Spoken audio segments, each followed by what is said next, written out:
Warning, listening to this music may have side effects such as sweating, needing to get up and move, mind expansion, spiritual and lyrical and other physical repercussions may occur.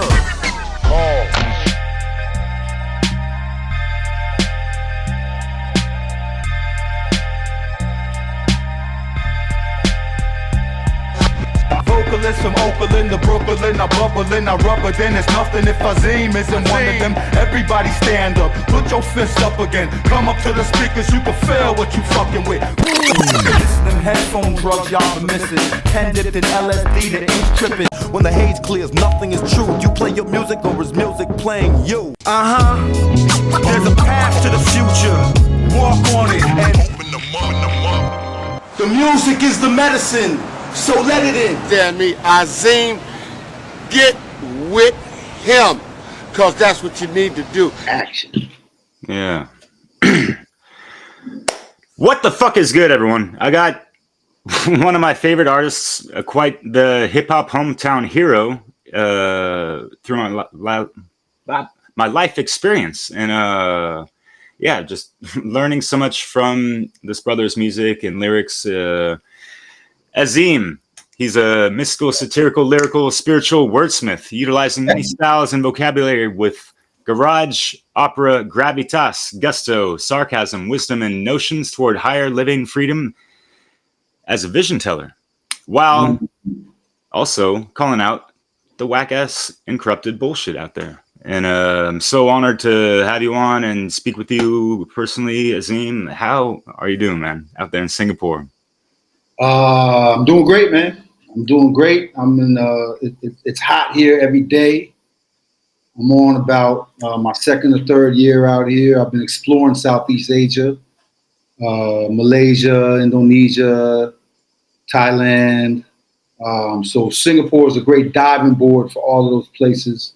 Super cheap to go to those areas, and so I'm enjoying it. I'm enjoying the being in the East.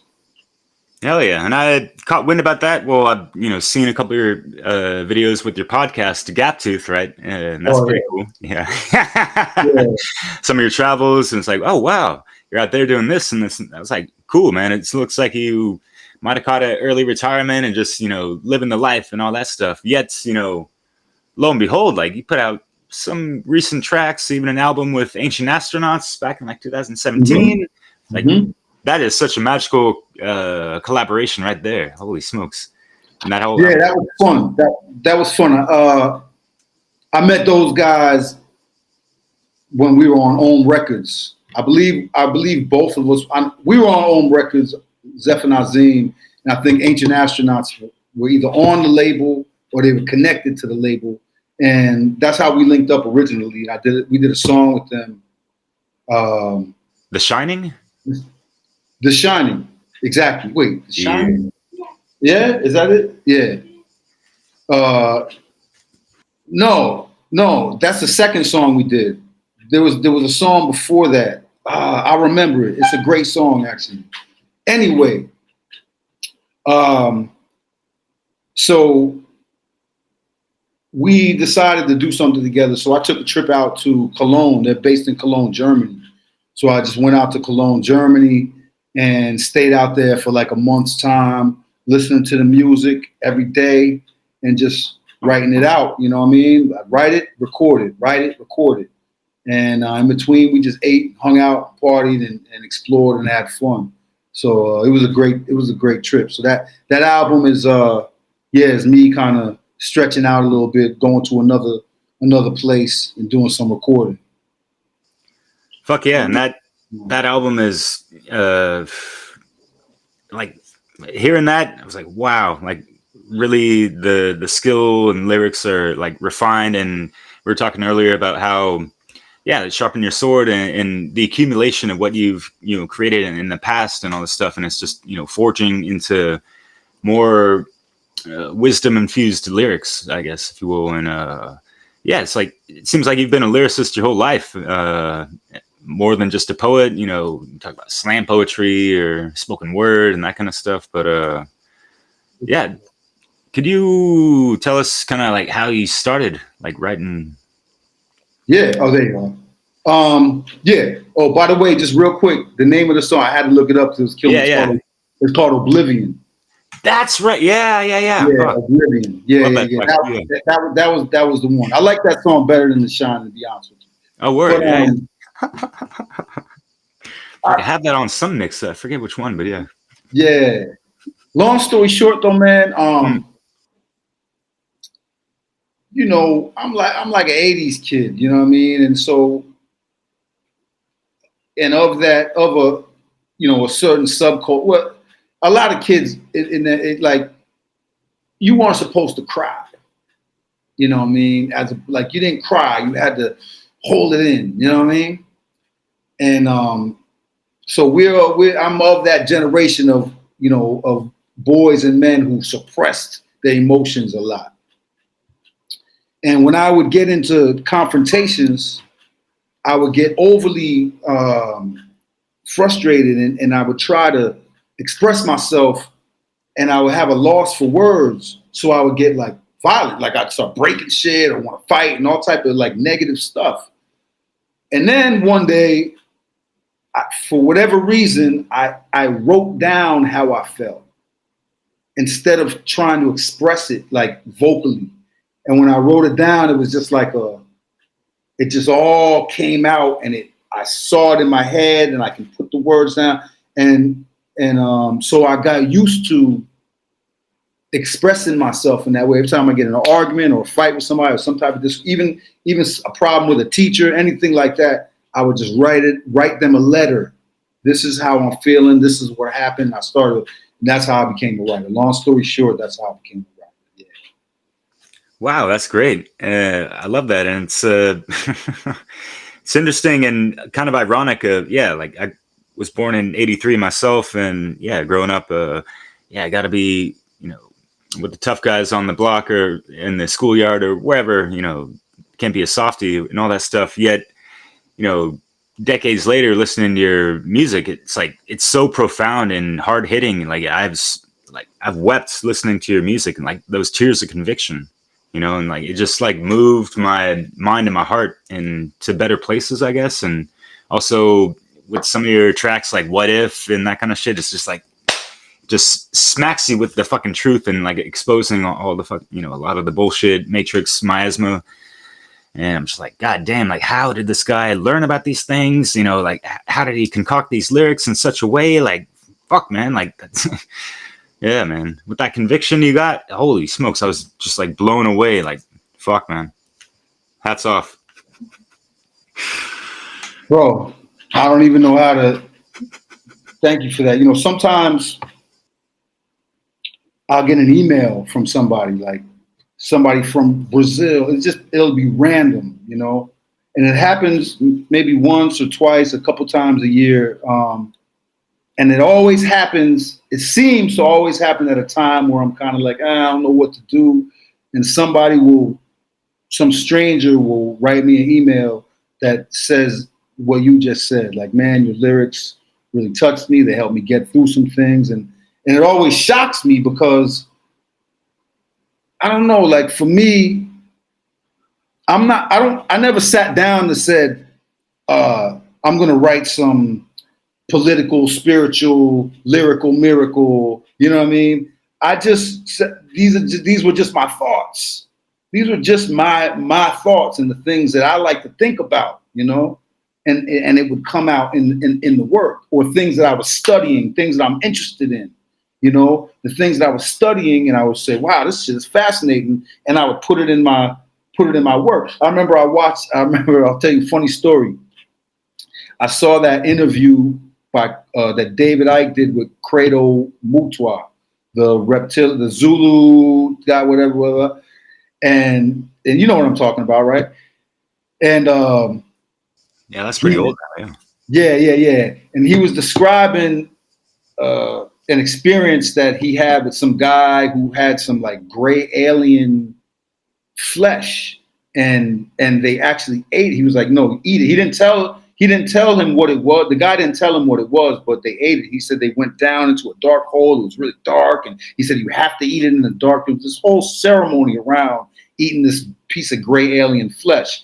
and the guy nearly died after eating it, but he had it was almost like a DMT trip or like a ayahuasca trip off of it, right? So they were like, well, what does it taste like? He was like, to be honest, he said it tasted like pennies. It had like a metallic, strange metallic taste to it. So I put in one of my lyrics, dry gray aliens taste like pennies is very foul. Let me tell you where I'm coming from. I'll rise before dawn, put something on and chant some sacred symbols you never heard about. Some verses you can't pronounce and put an earthbound angel on you and have them air you out, right? And so I had been doing this song. We had been doing this song live for damn near a year.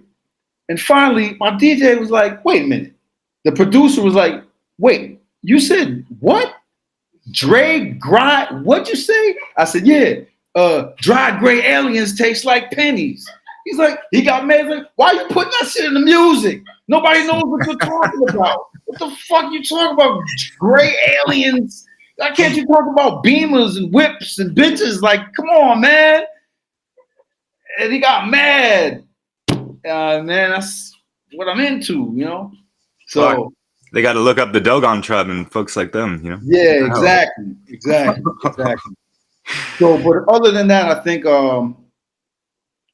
like yourself, because, you know, like minds attract. So and I watch some of your stuff. So I know the level of consciousness, the vibration that you're at. There's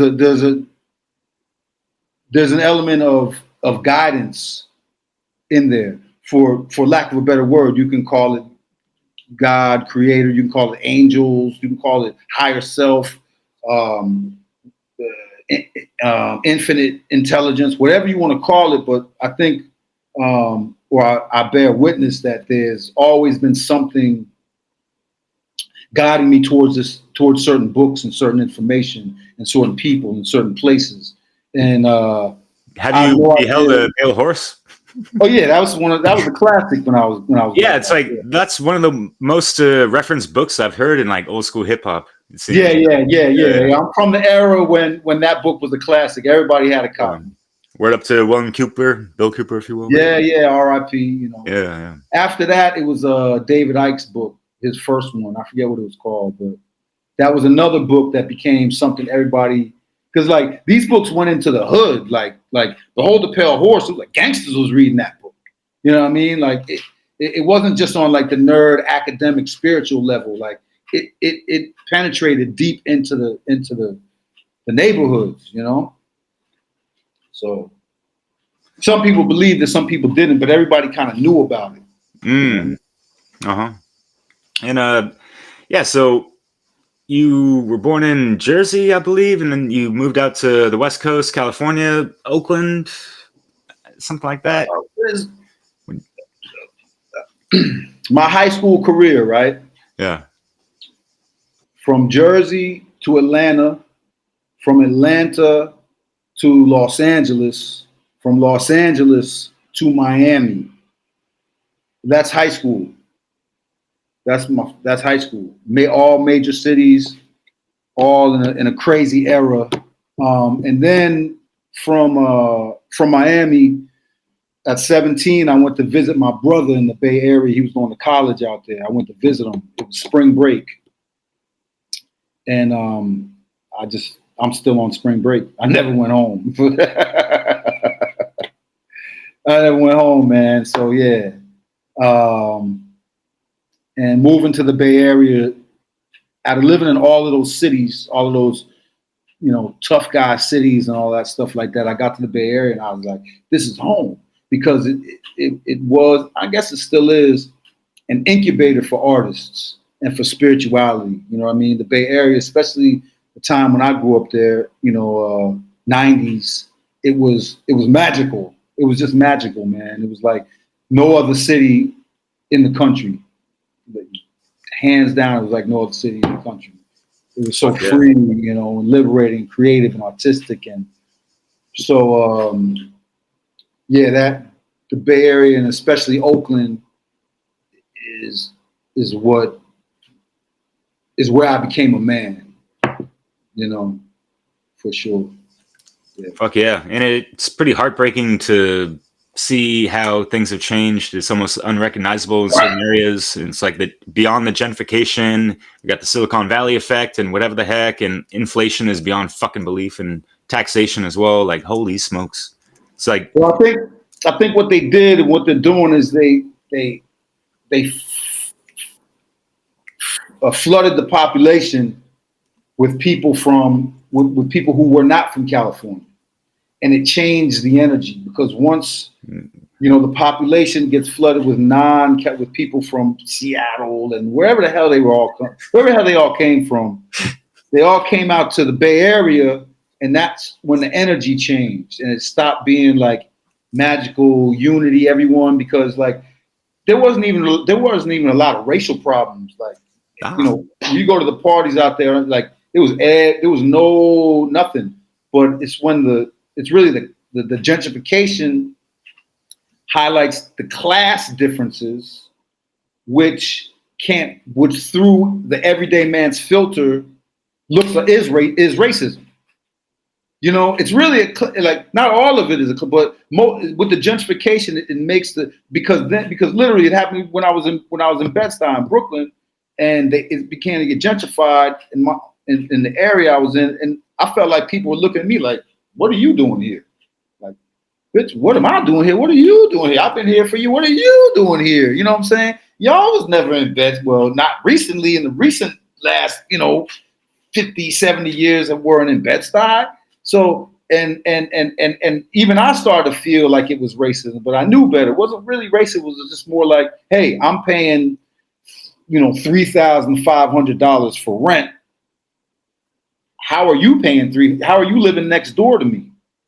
You know what I mean? So stuff like that happened. When the rent was only $1,000 yesterday before you came. You know what I mean? So yeah. So anyway, they flood the populations and they change the energy of the city. And that's what they're doing. It's happened to Brooklyn. It's definitely happened to the Bay Area. It's sad. Plus, then they're flooded with drugs, so then they can raise money for the war on drugs. Fuck yeah, and the fentanyl situation is unbelievable. But insane. Yeah, not to get derailed on that. Rewind it back because so were you in I don't know if I got this right, but were you in the collective, or I don't know how to better say it, but Youth Speaks, with the collective of young poets, that kind of stuff, or is that the right name for it? I don't think I wasn't part of any collective. I was a part of an organization that was probably part of that branched off of that went into the schools to work with the youth. And did you not win an award or something like that for your poetry? Yeah, I won a gang award. Yeah, I won a bunch of stuff for my poetry. Yeah. I really started out as a poet, a spoken word artist. Right. Yeah. And then I was like, wait a minute. There's no money or tours or nothing like that in poetry. Like, so then I just took that same energy and put it into music. So I guess that's what makes my work a little bit different, is that it was definitely more poetic, more of a poet-based pen than a rapper pen. Yeah. Your style is really unique, and it's interesting. I heard you talking about it in an interview of how you have like 7 different styles that you can like wield and bust out at any given time and that kind of stuff. And it's like you're speaking through different personas, for lack of a better term, or just like different moods that you're in and just want to get it out. Like you got your sarcastic side, your comedic side, and your fucking, all killer, no filler, truth shit side. And like, yeah, man. Right. Lyrical miracle shit too. Yeah. Yeah. On the album Craft Classic. Yeah. There's there's a song called Thunderground or The Underground. Mm-hmm. I mean, the Thunderground. And I mean, I felt like lyrically, it was amazing. You know what I mean? I was passion to flip, murder tracks like Hiram or Biff on Friday the 5th while fighting a fit. Writing will slip distance side of your chest. No hiding, no rest, anxiety. You know, I was killing it, right? You know the song people liked? Sisters out the pen. Oh, no, yeah. Do-rag. I mean the do-rag, which is a song I wrote in like 5 minutes. I was like, oh, let me hear the beat, and I just freestyle with the pen. That's why when you listen to it, I don't even know what I'm talking about for the whole first verse, and then the chorus comes in. I'm like, oh, that's what the song's about. So you know, and then I kind of, but most of the first verse, I don't even know what I'm saying. And then it becomes the song called Do Rags. I wrote that song in like 5 minutes, like on a cuff, on a whim. I thought it was a throwaway. That was like the biggest hit on the album. I was pissed. Yeah, man. I spent 2 hours writing Thunderground, you know, or 2 days. Yeah, wow, yeah. I love, man, that beat is slapping. Hits hard, and yeah, the verses are like, your penmanship and lyrics are fucking relentless. You know, it's just like, like wow, like, and geez, I have some quotes I'm gonna pull up later on, but I just remember one of them starkly. It's like people talking about the lyrics, they're just too complex. You ain't getting it. Fuck it if it's over your head. And I forget what track that song, but yes, it's like, and for me, like listening to your music for over 2 decades. It's still fresh because, you know, it took me years of listening over and over and over and like, oh shit, that's what it meant. And like, it takes a while to like decrypt or decode some of these lyrics that you got going on over there. And like with a lot of other artists as well, but it's just like, wow, it's like the musical wizardry is some shit like that you got going on, man. Like, thanks, man. You're putting a battery in my back for real. Yeah, again, it's a mixture of just of guidance for whatever reason. For whatever reason, I'm magnetically attracted to this kind of information. Like literally, like I've literally walked past a bookstore and been pulled in, walk right up to a shelf, pick up a particular book, open it up, read the first paragraph, go, yeah, this is definitely for me. And then take that shit home. I'm still studying that fucking book. And those type of things, that's just one example of that guide. One more example. I'm at an elder's spot, not getting too many, I'm at an elder's place, and who, you know, is part of a spiritual movement and things like that. And another elder comes out of a room out the blue and says, hey man, you know, this is something I was really into and I used to study, and for some reason, I don't know why, but the spirit told me to give you this. And he hands me this book. It's like this thick, the Owaspy. I don't know if he hands me an Owaspy, right? So I'm looking, I'm like, all right, thank you. Like, thanks. You know, I'm like, damn, this big ass book. So I take it home and I look at the front page and I'm like, angel ambassadors. And I'm like, at the time, not into it. Try to give it away. Hey man, you know, older Moore gave me this book. You want it? Nah, I don't want it. Hey man, you want it? I tried to give away like 5 of my brothers. They don't want it. The thing is huge, right? So one day, I'm like, you know what? Fuck it. I don't even want this book. Pick it up. As I'm leaving the house, I throw it in the trash can. God is my witness. Put it on my door. Throw it in the trash can and leave, right? The personal trash can that you have by your house, so like your trash can that you put out every week, right? Boom. I leave for the day. I come back home 7 hours later, walk in the door, and the book is sitting on my desk, perfectly squared, like, and I'm like, so, and I literally looked up and I said, okay, like, I'll keep, like, damn. And I put it on my shelf. It turned out that my wife was leaving the house and went to throw something away and was like, "Oh, what is this book? Why is it in the garbage?" And she took it out and put it back. But the message was still clear. You're supposed to have this book, dummy. So I put it on the shelf. Then I took a show. I was in the Maldives Islands, and I'm reading the raw material. You know the raw material? Yeah. The Law of One. Yeah. The Law of One.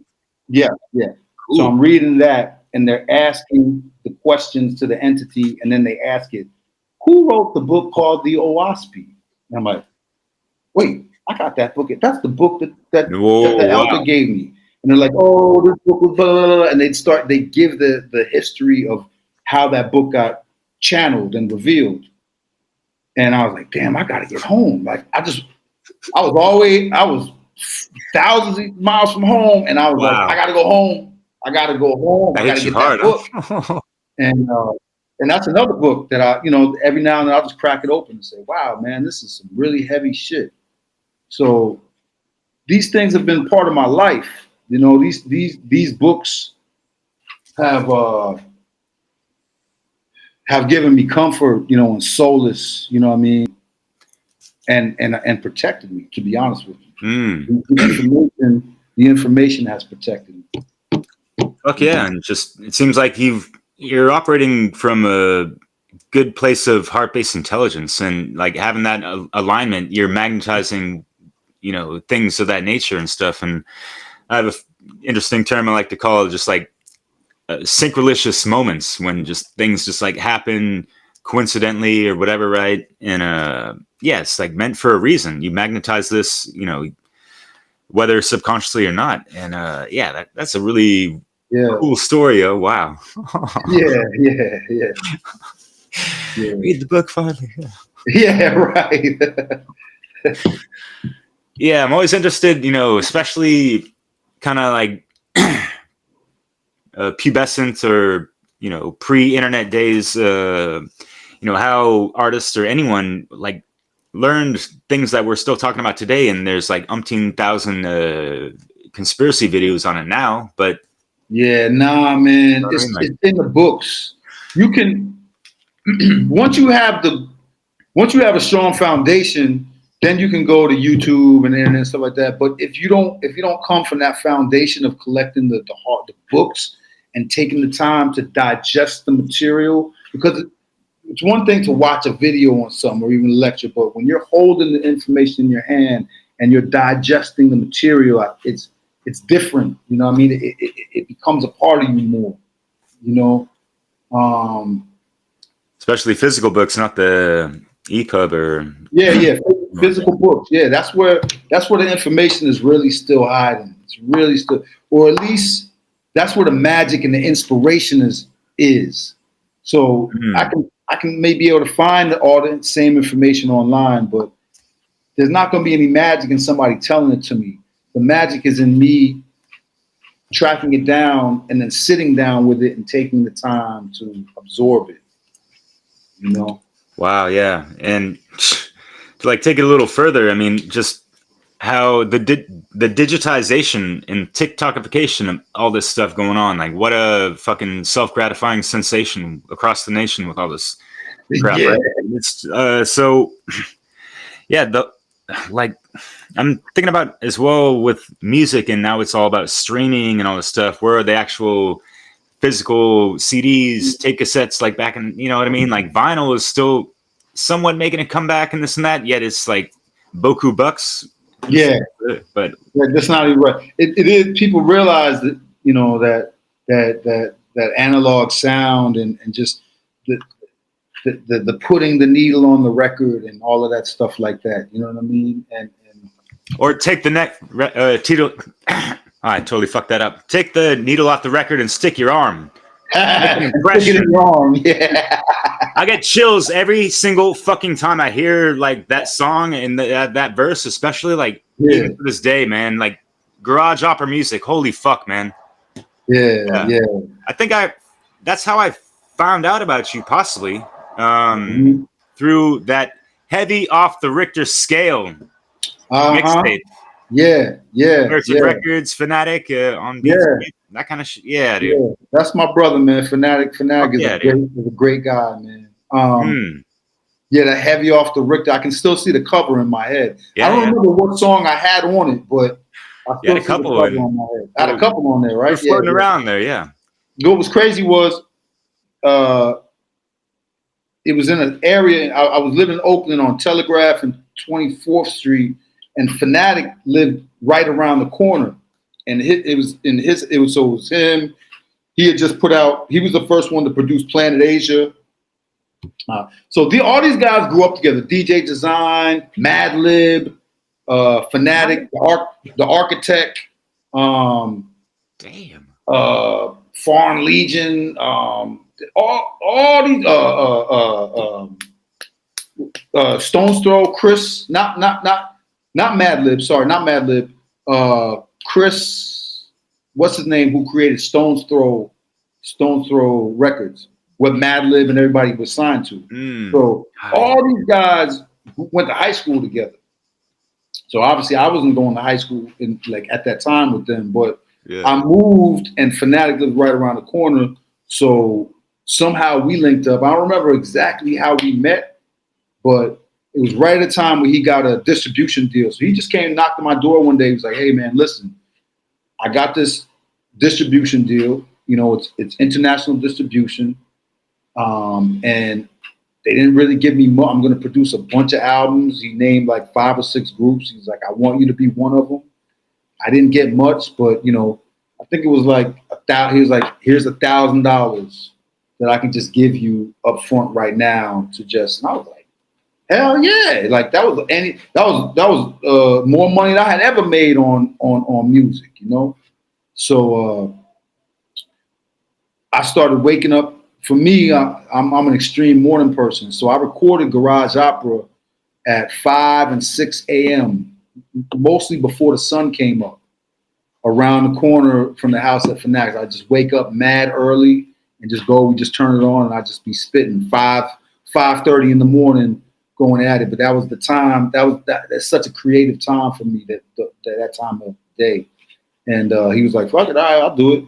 And we recorded most of that album at like 5 in the morning, just going in, you know. A whole lot of other rappers, like, you know, people were falling asleep listening to beats being made. Like, we stepping over people, like mad people were living in the house, but it's like, hey man, this is what time I'm recording. So if you don't like it, you know, go sleep in the car. God damn, yeah, wow. Those were the times. I don't know. There was like you mentioned it before, this golden era in the Bay Area. It was an overabundance of musicians. So many different genres, but just like in hip hop in general, like whether mainstream or underground or extra underground or whatever, right? For sure. Yeah, man. For sure. Hobo Junction, Saphir, all those guys. Everybody was at the house. We were all we were all running in and out of there. Yeah. Wow, man. Yeah, cool, yeah. Man. It was cool. It was a great time. Yeah, yeah. I'm surprised you never linked up with like they didn't really collaborate a whole lot outside their own collectives, but you know, like the Blacklicious, Living Legends, Zion I, folks like that. We all knew each other, man. We all knew each other. Played at the same events. Word. I did do something later on with Latif. I was supposed to do something. Really? Yeah. I did. I don't know if it ever. I can't remember if it ever came out or not. I think it was for our second album on Ohm, and we never ended up putting it out. But I have a song with him. I have a song with Latif the True Speaker. I was supposed to be doing something with Blacklicious, and then Zion and I, we performed on stage, you know, together a couple of times. And I was actually in the early stages before they kind of got bigger, was linked up with them. And I was getting beats from, I can't remember his producer's name. Amp Live. Word. So I got some beats from Amp Live, but I don't know, something happened. Maybe they were trying to like tighten their circle. So after he came by, he came to my house like a week or two later. He was like, yo, you mind if I get those beats back? And and I found that kind of weird. Like, shit. why are you coming over here to take beats back? Like, give me more beats. What are you talking about? So, you know, it was, it became a healthy competition, like a healthy competition, but all love at the same time, you know. And it's funny you bring that up because I was just thinking today, like, damn, nobody's written a song for Zumbi after they murdered him like that, and like all these Bay Area, because I'm looking at it like that could have been me or one of my, you know, peers, and nobody did anything. There were no marches. Nobody threw bricks at the police station. Like, nobody burned nothing down. Nobody beat up the security. Like, nothing happened.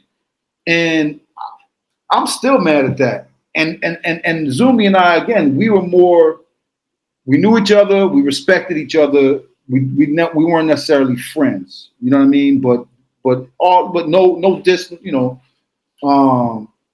But to this day, I'm like, all right, the next time I really go in the studio, I'm going to put something down for him because nobody else, I haven't heard anybody else do it. And he deserves it. Wow. You know? Fuck yeah. He deserves it. Yeah. Fuck yeah, it is. Yeah. Very legend for sure, like yourself and so many others. Rest in peace to Gift the Gab as well, right? Right.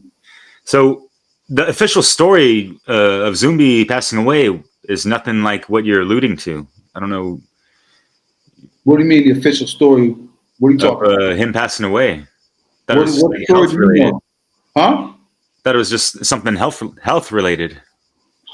No, yeah, he had asthma or something like that, and he went to the hospital to, you know, get it dealt with, and it was during COVID, so they were telling him he had to get the shot, and he refused it, and they were trying to hold, and it got heated. They called in the security guards, and he just wanted to get out of there and back to his kids. And the security guards started fighting with him. They held him down and they suffocated him because he was having an asthma attack while they were suffocating him, and that's how he died.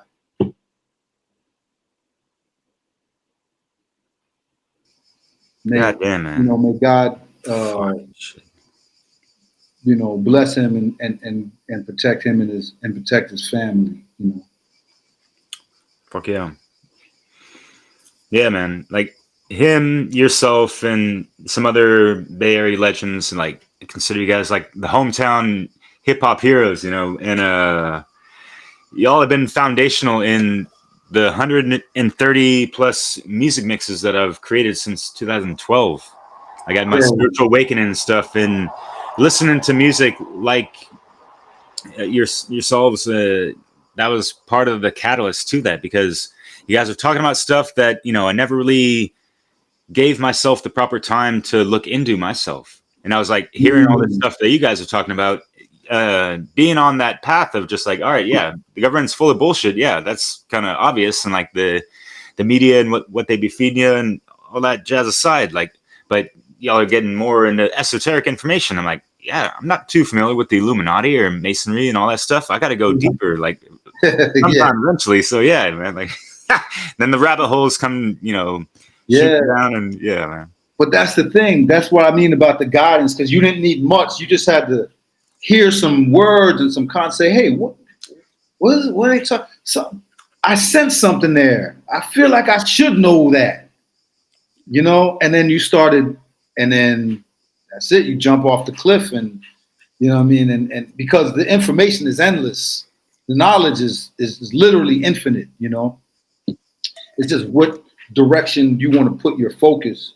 And now you're in that infinite sea of knowledge that is so far removed from the information that they offer you in movies or on television or in the universities, you know, and you have to find that ocean yourself through whatever inspiration, through music, books, whatever. Like even certain movies might guide you, might hint that it's there.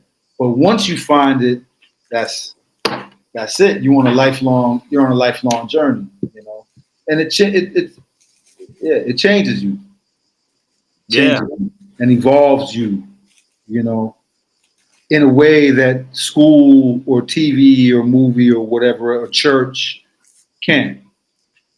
Hell yeah. I was pissed. I was like, what the fuck? Like, school never taught me about hermetic principles or anything spiritual or, Right. really self-empowering to get to, have more mastery of self. It's just, outcome based. Be a good worker. Voila. Yeah. Yeah.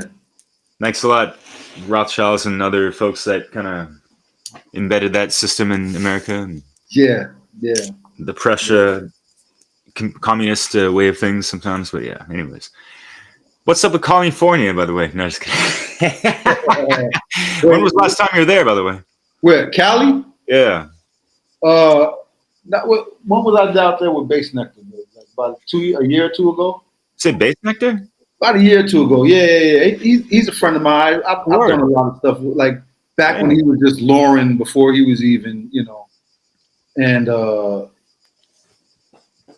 he'd be in there making crazy beats, and sometimes I just go over there and bug it, because he'd be in his house like with the curtains drawn type shit, and just him in his house and just music, and so I'd go over there sometimes just to escape, and I'd go roll something up and just chill, listen to what he was doing, and grab the mic, just spit whatever I was feeling. He would record it and then snatch little one-liners that I was saying and fling them into his music. And I wasn't even paying attention. Like, I was like, whatever. It's just some dude around the way who makes beats, who's a loner, And then one day it's like, and like, this dude is the Grateful Dead. Like, people are following this guy around the country, and I'm like, yo, what the fuck? And so, and then he had some issues. He had his canceling moment that he's still trying to swim back from. But fuck. I'll never, like I said, I've known dude before he was a known entity, and he's got a good heart. You know what I mean? I don't know what mistakes he may or may not have made, but I know whatever it is being way blown out of proportion. And he's a real good, he's a good guy with a good heart. So yeah, so I was out there about a year and a half ago, maybe 2 years now, I don't remember, working with him and working on some joints just to pass the time. But I still love the Bay Area. It's still, I still have roots there, like strong memories. I still know the streets like the back of my hand out there. I can literally walk through the streets in my head, Damn. Okay. So, yeah. Did you ever hit up that really interesting, poetry, hip hop, rap battle, whatever they want to throw into the mix at that infamous Tourette's Without Regrets? Yeah. Yeah? Yeah. That's my homie too, man. That's, again, like the Bay Area artists just, that was my man. Like, he loved it when I came through. I salute Tourette's for Regrets. I wish they would have some of it on YouTube or something. I can't find it. Yeah. But I love to show it to my lady. Like, look at this. Like, because that was like, it was like a talent show, game show, crazy, like dirty circus, sexual type of performing. Just it was a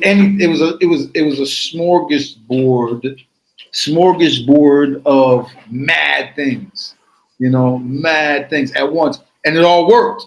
And it was the host. He just kept everything tied together. He just had it all tied together, and just fascinating. One of the funnest things that you could go to, Fuck yeah. Discovered a good amount of artists, comedians, and stuff over there. Are you familiar with Inner City Blues? Another spoken word poet out in Oakland, I believe. His name's Inner City. I don't think it's Blue. I think Inner City. Yeah. Inner City. Yeah. I know who he is. Who he is. Yeah. he does his thing. I think he won some type of award too for his poetry. I want to say. Fuck yeah. But yeah, I know who he is. He might know me better than I know him, but I definitely know who he is. Yeah, and I'm sure we've been on the stage, on multiple stages together. Yeah. Fuck yeah. Mm-hmm. Yeah, you've been on multiple stages with multiple incredible artists, and as we were talking in the pre-recording, when you were first starting out and learning the ropes of how things going and how things go about in the music industry and touring around, you were with the Spearhead, Michael Franti, and that crew for a little bit. Yeah, that's where I kind of started. It's funny you say poetry reading. So I was actually I went to a poetry reading just to read some of the latest pieces that I had created. It was an open mic, a place called the Elbow Room in San Francisco in the Mission District. And another friend of mine there, Rath, he introduced me to Franti. Franti saw me read, and he was like, "Oh, this guy." So he kind of, "Hey man, why don't you come by the studio and da da da." So yeah, one thing led to another. So I co-wrote a lot of the album. I think if you look at the album, I think I only have credit for 3 of the songs, but I co-wrote way more than 3 songs, more like 6 or maybe 7. But anyway, live and learn. But anyway, my friend introduced me to him, and then so I kind of got reeled in and writing, and the next thing I knew, performing and touring. And I was everything. I was a roadie, plus a performer, and hype man, vocalist, et cetera, and so I did multiple things on that tour, which enabled me to learn a lot. So I learned how to tune guitars, change guitar strings, set up the drums, set up the rolls. It was real hands-on stuff. So I enjoyed it because I was learning the business from different angles while, traveling through Switzerland and Italy and, and all of that stuff. It was a good thing. But after that, after I quit the group after, I want to say 98. I quit in 98, I think. They could be lower. But and then very soon after that, Fanatic came and knocked on my door. Like, "Hey man, I got this." So then Craft Classic, Show Business, and so on and so forth. But I kept touring with the other albums. People would always, we jump on tour. We toured, we did Australia, opened up for Talib Kweli. We did these crazy European tour as like a collective, myself, DJ T-Rock from LA, Foreign Legion. I can't remember the name of the other group. And then me and Zeph.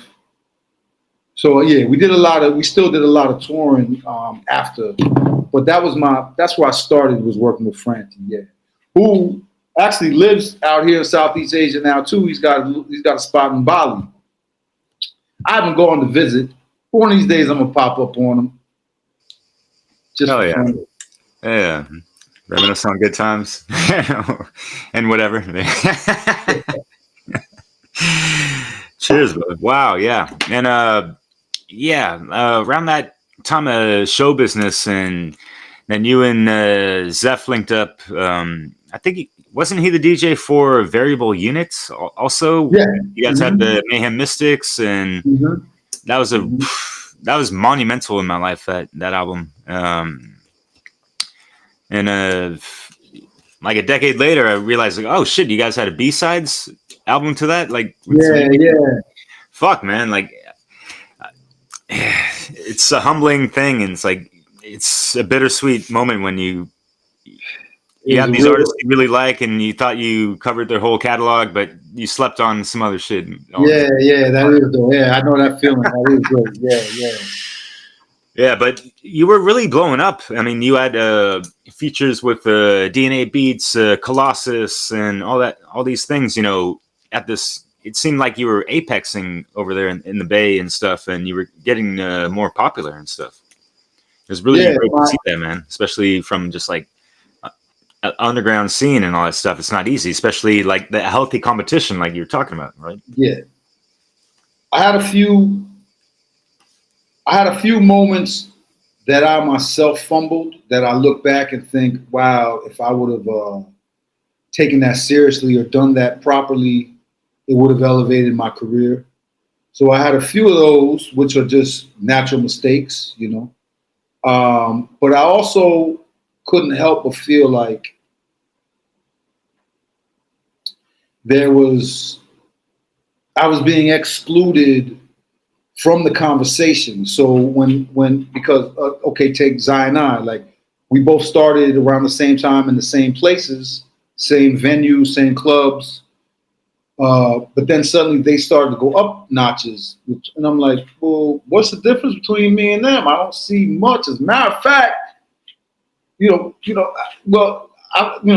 think there'd be room for me too. So what's happening? And I kind of, even though I was still signing contracts, I felt locked out of whatever behind the scenes conversations were going on regarding who was going to go, what group was going forward onto the next levels. And I think it was because of my lyrics. And maybe, goddamn, I shouldn't have been saying dried gray aliens taste like pennies. Because then I'll be in a different place right now. You know? Yeah. But, you know, it is what it is, man. You know? Yeah, but it's like you look back in time, it's like you were just keeping it true and not compromising yourself, your lyrics, and the messages you were trying to get across, and just speaking from the heart, that kind of stuff. And it sucks that there's these negative consequences that come with it, right? Yeah. Like, what the fuck? And then you never know. I could have also been being protected. It could have been the other way around.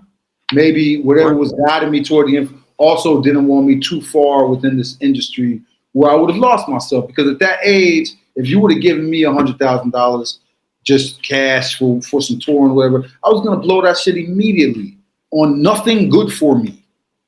You know what I'm saying? And all it would, nothing good for me, and it would have made my ego even worse and more, young. When you're young, your ego isn't the best, So maybe I was being saved because I still feel like, to be honest with you, I still feel like I live like a rock star on the low. It's just I don't publicize it and nobody knows about it but me. But that's enough. You know what I mean? Like I'm having fun. I'm still doing things that like, damn, what am I doing? How did I get here? So I can't complain. I'll never complain about my path or what I was, what the universe paid me for my work, because I'm sure even this conversation is a form of payment. You reaching out and saying, hey man, your lyrics, da da da da da, like best feeling in the world. Feels like money to me, So I'm still doing it in my own way, Fuck yeah. And we all know that, music is timeless, especially when we're speaking upon eternal principles in matters of the heart and that kind of stuff. And just love the fact that you're, standing on proper principles and you're not really wavering from that, man. It's fucking honorable. Well, I'll be honest. I tried once. I had this new manager, and he's like, "Come on, man, let's go. It's time. It's your time now." He put all types of batteries in my back. He's like, and we flew into LA, and we had the studio, everything, the big, everybody. And he was like, "But you got to make." He talked, you got to make stuff that everybody can, some radio shit and da da da da da. I tried, man. And it wasn't that I I didn't consciously say, okay, I'm gonna sell myself out. I was just like, I could do that too. You know, when you're young, you're art, you think, yeah, well, you hear a radio hit and you're like, I can do that. That's all you guys want, you know? So I tried it, and when I played it for my peers, you know, my man he said, yo, he said, I don't know whether or not he said, it sounds great. I don't know whether to hug you or slap you. He's like, the production is amazing, but this is not you. It's not you. And damn, he was right. Like I don't even remember. I don't even know where those songs are. I have no idea. Oh wow. I don't even know where they are right now. I don't even have an email with those songs. Holy shit. Yeah. That brings up an interesting question because, I know even myself, I've written stuff I've never released, and it's just kind of for me and to like have better penmanship and all that stuff. And I'm kind of curious. I mean, like, how many songs and things of that nature, poems have you written that you've never really released or haven't seen the light of day? Kind of like what you're talking about. Yeah, it's countless. Yeah, it's countless. Damn. Am I lying? Just today. No, I swear to God, I swear to you, I should go grab her computer. Just today. Yeah. She was on her computer, and then she, my lady was on the computer, and she got up, and I saw that the Apple Music was open. So I kind of glanced over, and I'm looking at Apple Music. I started to go down it, and I started to see Azeem, Azeem Zeph, Azeem. I'm like, yo, what are these? And there's literally songs on there that I completely forgot about. Like I was sitting here today going, yo, and I just said today, I was like, yo, I'm about to put this shit out. Like I'm gonna put it on my Bandcamp page or something because nobody's heard these. The production is dope. It's timeless. And I don't know how I forgot about them. And there's like 4 or 5 songs that just today, may God strike me dead if I'm lying. Just today this happened. So wow. Yeah. That does sound pretty synchronicious, but yeah. I have to say I call it synchro mystic, but yeah. Concept. Yeah. I dig that too for sure. Yeah. So you have a Bandcamp and stuff. Where can people actually buy your physical albums if they're still available? Because I was getting them back in the day at Amoeba Records. Yeah. But hey, that's a good question. I mean, the last joint I put out with Fanatic is on. It's called Speak No Evil. That's on Bandcamp. It got an interesting write-up, but I think it was I was in Miami right before I moved here. I had a little studio set up in a little walk-in closet, but I'm bad. I'm not a tech person at all, so I feel a lot more comfortable if I can go to the studio. I have the engineer and and I can just do what I do, right? But in this case, I just recorded it myself and sent them the thing. For me, I know if I would record it with him in the room, with the producer, that's how I'm used to recording, with the producer in the room, he would have been like, more energy. That part was off. Say it again. I like having that. I like having another ear there. Anyway, I recorded this whole album with no extra ear. And so that album is on Bandcamp. That album came out maybe 2023 or something like that. It's called Speak No Evil.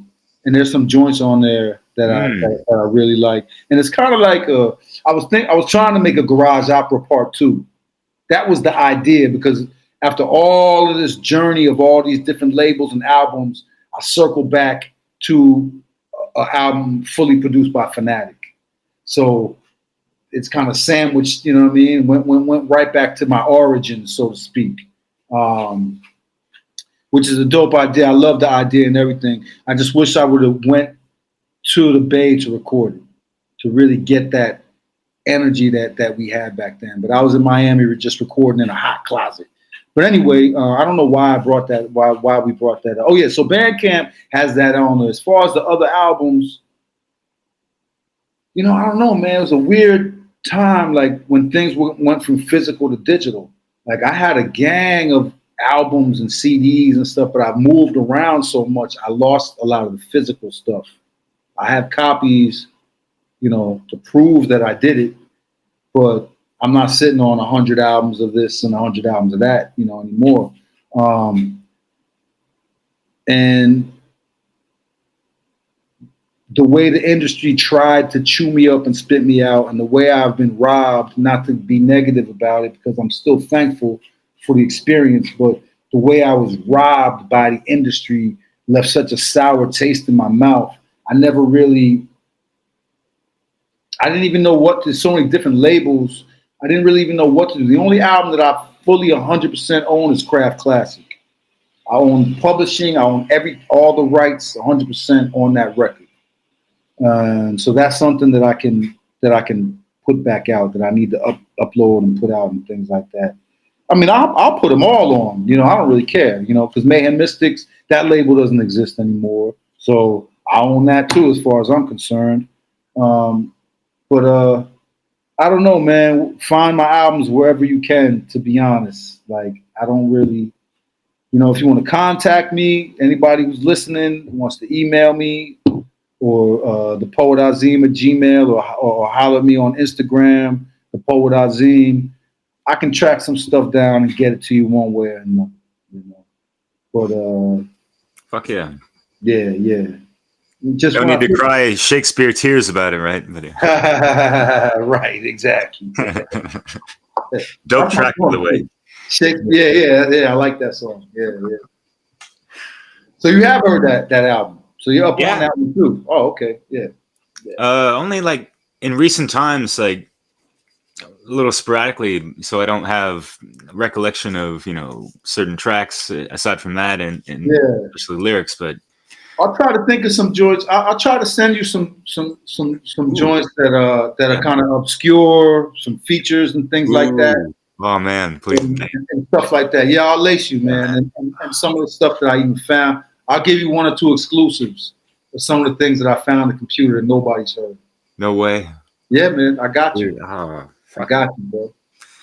Man, I'm so grateful, Azeem. Fuck, man. That Air cartoons. Can you get me the plug? Oh, Air cartoons. That was I never thought that was coming out. That was I was in Oakland living in this warehouse that was really it was a weed farm, like a huge warehouse, like just like it was a huge weed farm, and so they had a lot of money, and they were like, Azeem, we want to start a record label, and we want you to be our only artist. So I was like, all right, well, give me this much money, and we can talk. So they were like, okay, here's the money. Let's do it. So I was like, oh, shit, okay.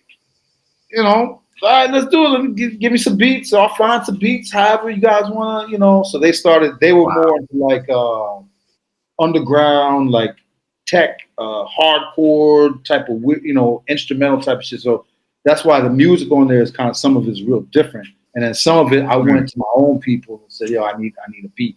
But I really never thought that album was ever going to come out. Oh, wow. So I was just having fun. I was like, hey, these guys paid me. I got to give them an hour's worth of lyrics. So, whatever. And next thing I knew, we're shooting $60,000 videos. The Open Them Up video was like 60 grand. The people who did that video were doing, were from a company who worked on like some of the Batman movies. What? Damn. And things like that. Yeah. Which one? Set Ablaze or? No, not Set Ablaze. That was for some college kids. It was Open Them Up. Open Them Up. Word. Yeah. That's a dope ass song, by the way. Future. Yeah. And it's like even the car, I'm driving in the car. That car wasn't there. That car is all CGI.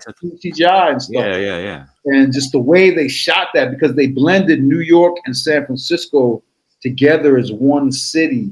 And like people are like frozen, and I'm walking through frozen people, and that video cost mad money because these guys they had money, you know. And then so that video, and then Latin Revenge.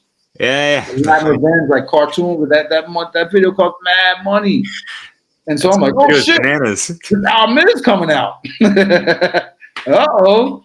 Wow. I dotted my T's and crossed my I's. But yeah, if you enjoyed, it was super fun time, man. It was definitely a fun time. I ended up moving into the warehouse. Fuck yeah, man. Great hookup. Would you consider that like your most controversial album? Because you were going in like really hard with like 666s and What If, even if you had that on a spoken word beforehand, but yeah, I guess I would because again, I didn't really I didn't think it was coming out, so I was just having fun saying whatever I was feeling at the time, like and just going there without any filters. Right. Yeah. I love that raw lyricism aspect. So yeah. I think it was my most experimental album. Well, Mayhem Mystics, that was like musicians, like real jazz musicians. Yeah. That's a whole nother thing. But yeah. Fuck yeah. Air Cartoons had its moments for sure. Yeah, it had some strong moments. Yeah. And then that warehouse ended up, because we were right in West Oakland,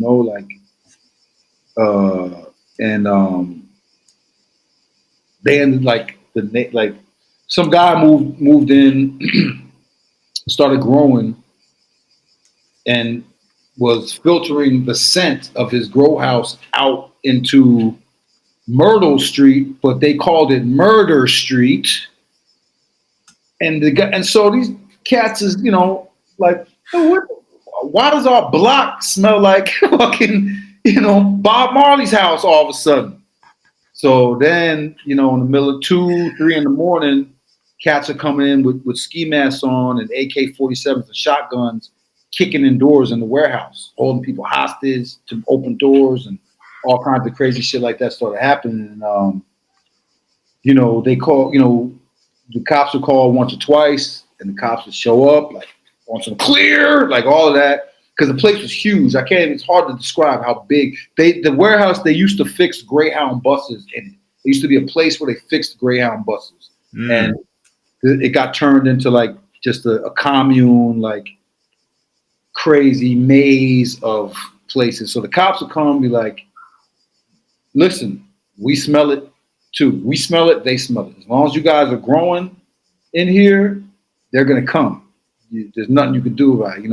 If we catch them, but they're gone now, And so it was weird going to sleep at night, going, damn, is my door going to get kicked in tonight by, dudes holding shotguns? You know what I mean? If so, what am I going to do? What am I going to say? And I literally had everything planned out, And so it definitely got crazy, but it was the funnest time until that started to happen. It was one of the funnest experiences. Man, I feel like I've lived like 5 lives, literally, and I'm on the 6th. Maybe I got 9. I must have 3 more to go. I don't know. Yeah, for a cool conscious cat, yeah, for sure. 9. Speaking of controversy, did you ever get kind of like backlash or criticism and things of that nature? From even people that that you are in your inner circle or whatever, of some of the lyrics and that kind of stuff, or like, you're talking about Illuminati shit, like blah blah blah and whatever. No, not really. All I could say is I think I got blacklisted, but I don't know what what were the hands. I don't know the machine that did it. I can't name the machine that did it. It's just something that I felt as I watched my peers who I was just as talented as them, as I watched them begin to climb into other levels. And they were favored over you. Yeah. Not by the crowd, definitely not by the crowd, but by the organizers of, like, promote, like, people who were behind the scenes that, right, and organizing shows and that kind of shit. Yeah, because it's all networks. Everything is a web of networks, in this. And, it was just something I felt. I can't really explain. Yeah, it is. Yeah, blacklisted, shadow banned, and that kind of stuff. It's like that. These hidden hands working behind the scenes. Like, you don't hear anything about it yet. You kind of see and feel these effects of, like, hey, like, folks moving up, and I'm like stagnant. What the fuck's going on? Yeah, kind of feel that way with my YouTube channel for way too long. But yeah, man, it's just. Yeah, how long have you been at it on the channel? Since 2012. 2012, right. Yeah. Hey, at least you're dedicated, man. I tried it. I did it for like a year or two. You saw, video. I was trying all types of things. And, yeah, it's cool.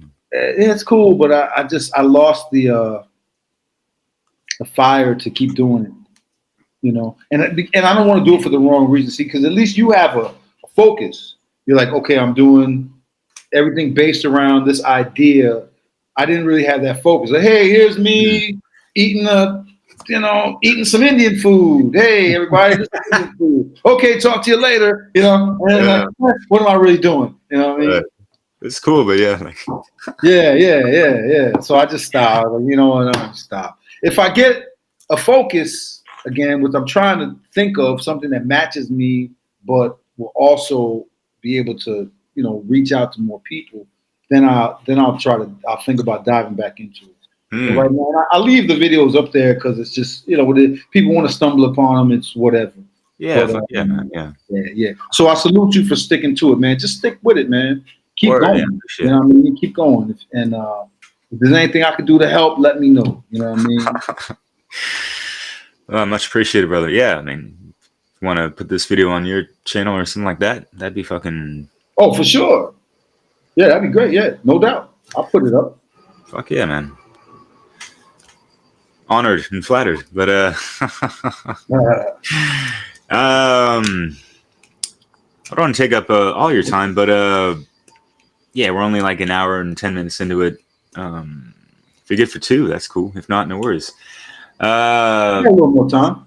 You got like you're one of those artists where, like, when I had my awakening, it's like I had my inner ear open and stuff, and like things were unlocked and stuff, and like hearing your music over, and like, as I mentioned, like things were more clear. It's like I had a understanding of things that I didn't really have before. And what I was doing, I was like making little snippets of just like a quick little one-liner, 3 lines that rhyme and stuff, and just like have like just some hard-hitting, truth-infused material in there. And yeah, man, you got you're quite the quotable king with a lot of stuff you write about and stuff, and things that just like you don't hear the articulation that much at all from anyone and stuff, and just the way you can like throw up so much, you're holding a mirror to society and just, philosophy and people's lives that are kind of contradictory or whatever, right? And even we see ourselves caught up in the matrix and stuff, like that one song you have, like I'm a walking contradiction and all this stuff, or that one thing like it's like I'm a da da da da da, and I'm looking for a job. Yeah. So yeah, you got quotes like, are you playing music or is music playing you? Like, that shit, like, it's like, yeah, man. Yeah. What made you think about that? Because I've like repeated that in like podcasts and stuff, because it applies to so much stuff about like, all right, we obtain these material stuff and we become attached to them. Are they playing us, or are we using them for proper usage? And that can, know what I mean? Right. Yeah, it applies to so many different things. Yeah. I always thought to make a T-shirt out of that. I was playing music. Fuck you. So good. Yeah. You know, interestingly enough, you say articulation and things like that. Interestingly enough, I never even graduated from the 8th grade, much less high school or college.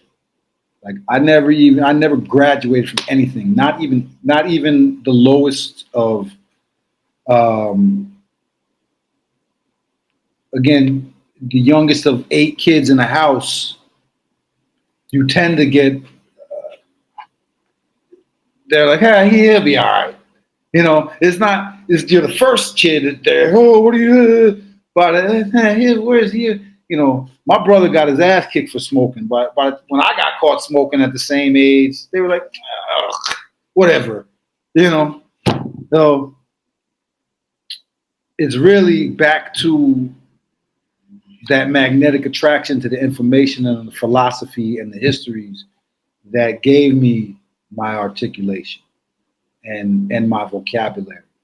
None of it came from schools. And you know, there's a downside to that. Like, I can't spell for shit. Like, my spelling is atrocious, you know? And, you know, all the stuff that they, you know, like certain form, you know, paragraph structures and all of that stuff, you know, I'm not great at all of that. But I do have the words to express myself in a way that no one can tell that I didn't graduate from college unless I tell them that. You know? Yeah, because as you stated a couple times, you know, your mind is a museum. Yeah, man. Yeah. True. When I heard that, it's like, whoa. Man, that's so fucking dope. Told you last record, my mind's a museum, and when you bear witness, no need to believe it. I wrote these vocals while dreaming, riding on lions with wings, watching hell begin freezing. Yeah. Do me a favor, hold on 1 second. Yeah.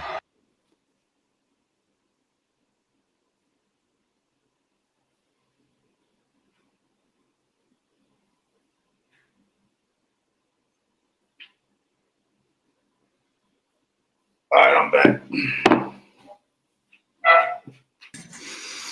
Oh, good, yeah. Blaze it up, because that's that good medicine, right? It's tobacco. I'm in Singapore. Yeah, fucking hell, man. Yeah. But as other medicines are concerned, you know, like these are those headphone drugs y'all been missing, right? And music is the medicine, so let it in, right? Wow, man, you really are a library of some quotes. You said one earlier, and I didn't want to play myself. I was like, oh shit, I said that?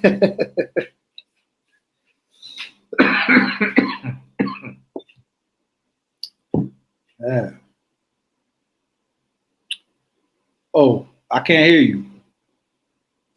Oh, yeah. So you've just written so many countless things, so it's kind of impossible to recount all that shit, right?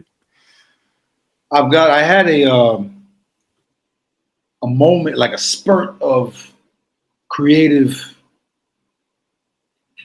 inspiration a couple months back, and I knocked out some poetry. But the thing is, like, for me, poetry and lyrics are the same thing. You know what I mean? It's just a different delivery, you know, things like that. But and maybe with the poetry, you can be more loose with the you know, if it rhymes and or not and things like that. But I had a burst, man, and came up and literally downloaded. Like, I have a piece called God's Rolex. You probably know God's Rolex. All right.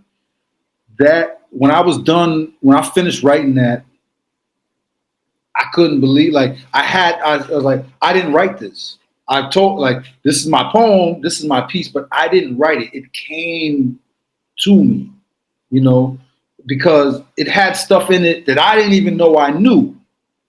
You know, I didn't know I had put this concept together in such a way that it could form this poem. I had never taken the time. It just came through me, you know? So, and you can tell when it's you with a little bit of inspiration and when it's like something else. You can tell when you're done because you'll go, oh shit, like, I can't believe I wrote that. And that's a rare moment when you can say, I can't believe I wrote that. Maybe out of 100 things, maybe 10 times, you know, you have that, right? So, but I had that recently with about 5 pieces that I wrote over the course of about 2 weeks. I don't even know what to do with them, to be honest with you, but I'll probably, I'll maybe do like I did with Vision Teller and just lay them down and have somebody put a soundscape to them and put them out there because they came to me to give them out,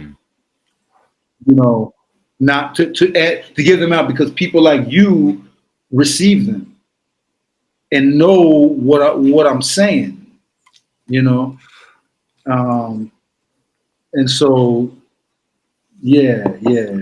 that so that's what I mean. Like I'm still, it's still here. I'm still in it.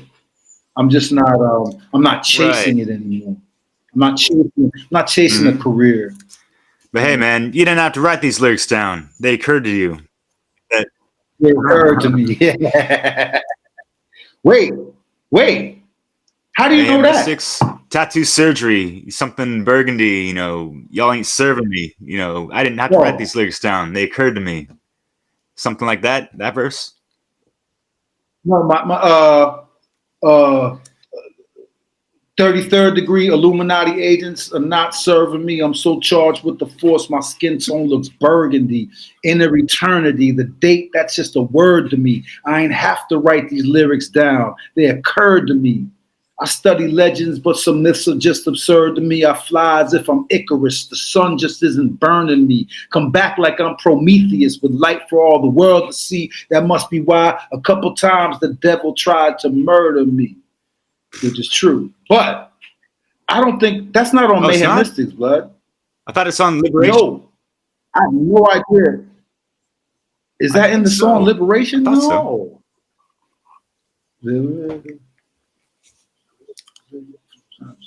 Now for liberation. No, tell me which one. That's not. That's the thing that never came. The name of that song is "Deny," and I don't think I ever put it out. It's never been out. I have no idea how you heard it. That's amazing. You're definitely on point because if you can find it, let me know where you found that because I don't think that song ever officially came out. It's been swimming around in my catalog, like and the track catalog. You mentioned before, Denial. You said Deny. That's the name of that. What I was just saying, what you were quoting is a song called Deny. It's not. Here's the song for let's see, Liberation. Nah, I don't think it's in Liberation. Okay. I don't think so. I'll check back, man. I'll hit you up when figure. Yeah, let me know where you heard that. I'm really curious. For sure. But yeah, just another dope ass line. It like, wow, man, yeah. And that's another great example because like I talk about Greek mythology and that I didn't know I knew Greek mythology. I didn't know. Prometheus and all that shit. I didn't know. It just came out in the lyric. I'm like, oh, I knew that. I didn't know I knew that. Wow. That's the thing about why I could always continue to write because when you write, and this is what when I work with kids, this is what I tell them. I explain to them how I became a writer. What I told you, used to suppress my emotions, and I realized it. So you learn stuff about yourself when you write it out. And it's a very simple process, but it's powerful.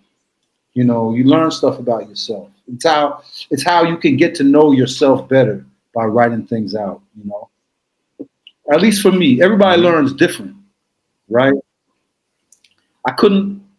The reason why I never graduated, from why I always got kicked out of school as a kid, and all those high schools that I went to, I always got kicked out. I was a terrible, terrible student. I was an asshole, and I was a terrible student. I was convinced that I was going to go to older, so I didn't care about school. I knew I wasn't joining the army, so I was convinced that I was going to go to prison. That was my destiny. That's what I thought in high school and as a kid, right? And the problem for me was in school was that it dawned on me at a young age that everything was square. The book was square. The room was square. The desk was square. The chalkboard was square. We were sitting in a square formation. And once I saw it, I was like, I don't want to be, I didn't know how to put this into words as a kid, but I didn't want to be put in a box like this. Like everything was a box, and I knew I didn't fit in a box. And I used to lift up my desk in every class. I'd lift up my desk and move it into the aisle and sit in the aisle because I couldn't sit in a square formation and pay attention. You know, and people are like, oh, maybe this is some type of ADD. I don't know what maybe, you know, but whatever it was, I couldn't. And that's the thing that school does. It puts you, it makes the same shape out of everyone, no matter what their individual talents and traits are. It doesn't draw those out. And for me, it tried to erase them and force me into a box. And so I rebelled. So I got kicked out of almost every school, literally almost every school that I went to, literally. I think your sound is off again. Yeah, it is. I got bullet trains buzzing by, but yeah, like I think, yeah, you must be some kind of old soul or something that, you know, you subconsciously recognized at a really young age of, yeah, like you don't want to be assimilated into the Borg matrix, minutia, miasma type of shit. And it's like thinking about esoterically, you know, the cube, the black cube, the tesseract, you know, even like the checkerboard, the Masonic checkerboard duality type of shit. You know, you want to rise above that shit, not be, you know, a victim to it or caught up in the fray. And yeah, man. Yeah, I know that now. You know, I didn't know it. I didn't know how to. I didn't know what it was as a kid. You know, I didn't know how to put it into words, but it was just the feeling. You know. So and you went off that feeling, which is great. You know, he didn't get caught up in that bullshit. Like, knowing how fucked up the school system is now, it's kind of like a badge of honor. Yeah, I got kicked out of that school. And this. Right. Yeah, I feel like I escaped being programmed. I feel like I'm able to still be a free thinker. You know, because I talk to a lot of college educated people, and they don't know history, they don't know philosophy, they don't, you know. And they might look at me like, well, you can't spell. So, you know, it is whatever you want. Whatever, you know? Yeah. Can we not find a happy medium, people? Come on now. Like, what the fuck?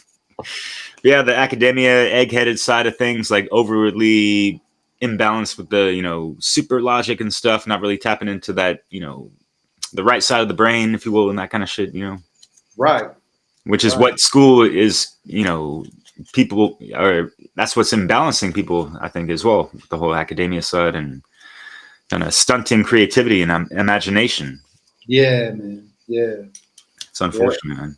And that's great. You're teaching the youth, you know, how to think and, you know, write these things out and get better. You know, I mean, I feel like it's part of our duty. You know, you become a man in your community. You're supposed to hand down your wisdom to the youth. You know what I mean? If they'll listen to those who will listen, it's part of your duty as you know, when you become a man in the community, you got to look out for the youth in some way. You know what I mean? Because that's you. That's you. You know what I mean? It's you. Fuck yeah. Speaking of the Matrix, you had a really cool song with Tyson, I believe, you know, and that hook is really dope, man. Like, there is a devil, and we really in the Matrix. A skyscraper is an upright slave ship. Like, wow. Yeah. I remember seeing that, like looking at the building and having that vision, you know, like everybody's trapped in their little boxes, and like damn, it just looks like an upright slave ship, literally. Yeah, and that's what you see Neo in the beginning of the movie as well. So it's just really interesting connection right there, even if it wasn't even like intended. No, yeah, I never really thought about that, to be honest with you. That's brilliant. That's brilliant. That was a great movie, man. I was really upset about the last one. It was like they were trolling. It was like a joke. Like, is this a joke? Like, somebody made this in their basement, right? You know what I mean? Yeah, from what I took away from it, just looking at it allegorically and quite blatantly as well. What was that guy? Not the architect, but the other guy. Yeah, the guy with the castle with all the, how they fight. He had like all the statues, and they're fighting around all the white statues. Oh yeah. Oh, I was thinking of Matrix 4. Oh yeah. Oh, I couldn't even finish it.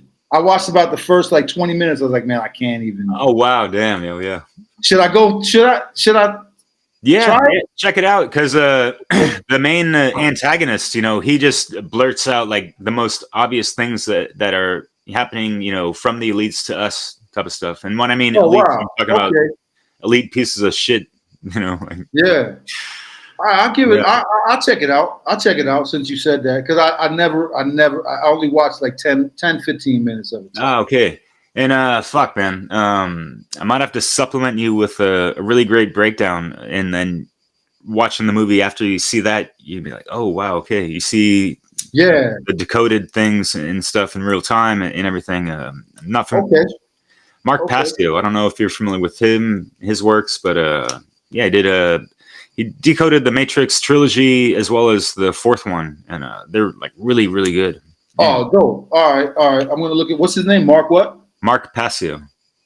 Oh, yeah, I know that name. He does more than breakdown movies, right? Oh yeah, for sure. He's got several presentations. His podcast and website is What on Earth is Happening. Okay. Yeah, I've come across this stuff before a while ago, though, like a while ago. Okay, he's been around for a while. Yeah, for sure. Yeah. I know that name. Okay. Yeah. I've man. Before. Yeah. Oh wow, that's cool. So, are you still riding with blood mixed with ashes? Definitely. Because I know you're just a young scholar and all that stuff when you married marijuana or whatever.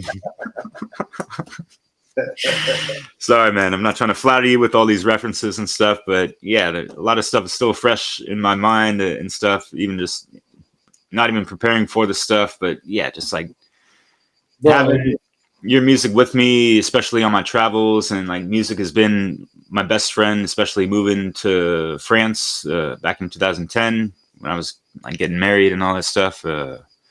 Life's been great over here, but yeah, like I really. Yeah, now my brother Saeed from Antipop is out there. Oh, really? Paris.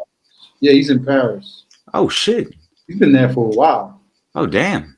Yeah. Wonder if we crossed paths. I was living in Paris from 2010 to 2015 or 15. Yeah. Hey, ever been to Jamaica? Nah, I'd love to take a trip over there. Yeah, for sure. Yeah, you gotta go to Jamaica, man. The energy is unmatched. Fuck, I bet. Do you have any lineage from there? Yeah, I'm Jamaican. Oh, okay. I'm Jamaican. Oh, word. Yeah, that's right. I have there's a little homemade documentary that I did a few years back, going there to find some of my family members. Oh wow! I had some family members out there that I always heard about as a kid, but I never met. But I always heard about them in a negative, like, "Oh, you're just like your cousin such and such. You're all trouble. You're gonna go to prison like your cousin such and such." So finally, as an adult, I'm like, "Yeah, let me go meet my cousin such and such." Like, what the hell, So I went out there and I mean, I've been there multiple times, countless times from a kid, all the way to adulthood, but I never went to look for my lost family out there. I would always go and just meet with family who we already knew was family, But I went and I found my lost family, or the family who they kind of kept away from us because they didn't want us to be influenced by them, you know. And so I went out and I found my peoples out there, and I made a little documentary out of it, hanging out there and stuff. So that's on that Gap Tooth page. You'll see it's like me as a little kid holding like prison bars. That's the image. On the thumbnail? It's under my film. I have a film part on there it's under the film part. Yeah.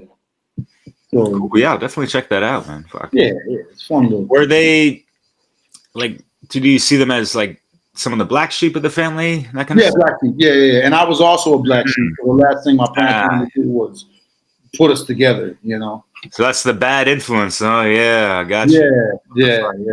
Shit, man. Yeah. It's classic, unfortunately. God damn. Yeah. Fuck, man. Well, yeah, man. Jamaica is you know, you like to smoke, you like consciousness, you like music. That's the home of all those three things, you know. You'll have a extremely and the thing about places like that, they're very welcoming and accepting if you are a real person. So if you go there as you're talking to me now, it's come in all day. Come in, man. You're good. Yeah. You go there as an entitled, well, I'm and you people and you're not. They're gonna block you out. You know what I mean? And you're not gonna have the same experience. You know. Right. Hey, I'm just here. I love music. I love ganja. I love consciousness. Man, them rosters will scoop you up and take you to the hills, and you'll just be living a life. You know, it won't be. It's nothing. It's nothing. I've traveled to 35 different countries, man. Oh, word. Fuck yeah. There's no place like Jamaica. No place when it comes to just the vibration that we're on. You know, no place like it. Wow. Fuck yeah. Yeah. Yeah, you definitely sold me on going there sometime. Trust me, man. And I love the island vibe. Let me know. I'll tell you. I'll link you up and tell you exactly where to go and who to go see, and we're in there. All right, I got to go sooner than later. So, yeah. So I love the island lifestyle and stuff. My ex-wife, I was with her for like almost a dozen years, and she's from Tahiti, you know, French Polynesia and stuff. So, wow. Yeah, staying out there a couple months. So yeah, there's nothing like the island lifestyle. It's a give and take, because 2 o'clock does not mean 2 o'clock. It more likely means tomorrow. Right? Yeah. But even that's beautiful. You know what I mean? Because it's like nobody's rushing over here, man. Relax. Go eat a pineapple and smoke a spliff. Just relax. Fuck yeah, though. That's cool. Interesting. That side's not all that reflected in your music. It's not all that relaxing and stuff. Like just the immensity and intensity and the density of your lyrics and stuff, and like some of those slapping ass beats behind it as well. But yeah, you got some like Open 'Em Up. That's really dope. I love that. You do have a couple tracks paying homage to your motherland and all that for sure. Maybe I was intense. I never went into it like this is my target audience, like, you know, or I'm trying to sound like this guy, or, you know, I'm chasing after, or I want to be on MTV now, or I just, whatever came out is what I delivered. You know what I mean? And that has its positive and its negative. If I was doing it all over again, I might have been a little more strategic. Yeah. You know, I might have been a little more strategic. It's a live and learn thing, but I'm happy because I don't really have regret, other than being robbed like by the industry. But that's part of that's how you learn the industry. The unwritten rule about the music industry when you get into it is the way you learn is by getting ripped off. That's how you learn. You know, so eventually I learned how to read my own contracts, and I would have to like literally go line for line and word for word and really learn how to break words down. But that led me to be fascinated by law. So I have a whole other part of my personality that loves law, but the tricks and the loopholes and things about the law, you know what I mean? I don't know how to explain it, like the hidden things, the hidden forms that you can fill out, and the way to get out of certain, you know, but using the law on itself. That's what I love, you know, those things. And I've learned so much, man. I've learned an immense amount of things about it. And I've even helped people. Like people who get tickets, like or the system or whatever and all that. People with, you know how you get a letter that says, "Oh, you owe the cable company, you know, $300." I know how to get people out of that debt collection and all that. The debt collectors used to hang up on me. Once I learned all this stuff, debt collectors go, "Hey, I'm happy to hear from you," and I tell them, So. Yeah. And again, liberating. Right. It's so liberating when you learn this information. It's so liberating, man. And I could talk about it literally for hours. So don't get me started. Yeah, right. Yeah. Because it sounds like you studied Admiral law and Black's law and that kind of shit. Yeah, exactly. Admiralty law versus common law, and then the Black, and then the you know 4th, 5th editions of Black's law and all that. To break down the words, because you have to break down. Yeah. Once you realize what legalese is, it's a whole other language with whole other definitions that sounds like English, but it's not. Then you're like, oh, it's similar to learning that countries are corporations. Boom. And when you see it like that, you're like, oh wait, so all of that like patriotism and flags, and all that goes out the window, and you can see it more clearly. Like, oh, it's a corporation and we are employees. That's why and you know, you can see things more clearly. And even the global, you know, the geopolitics of things. Oh, Trump this and this, but like, yeah, because they're corporations. You're still thinking they're countries, and they're stringing you along emotionally.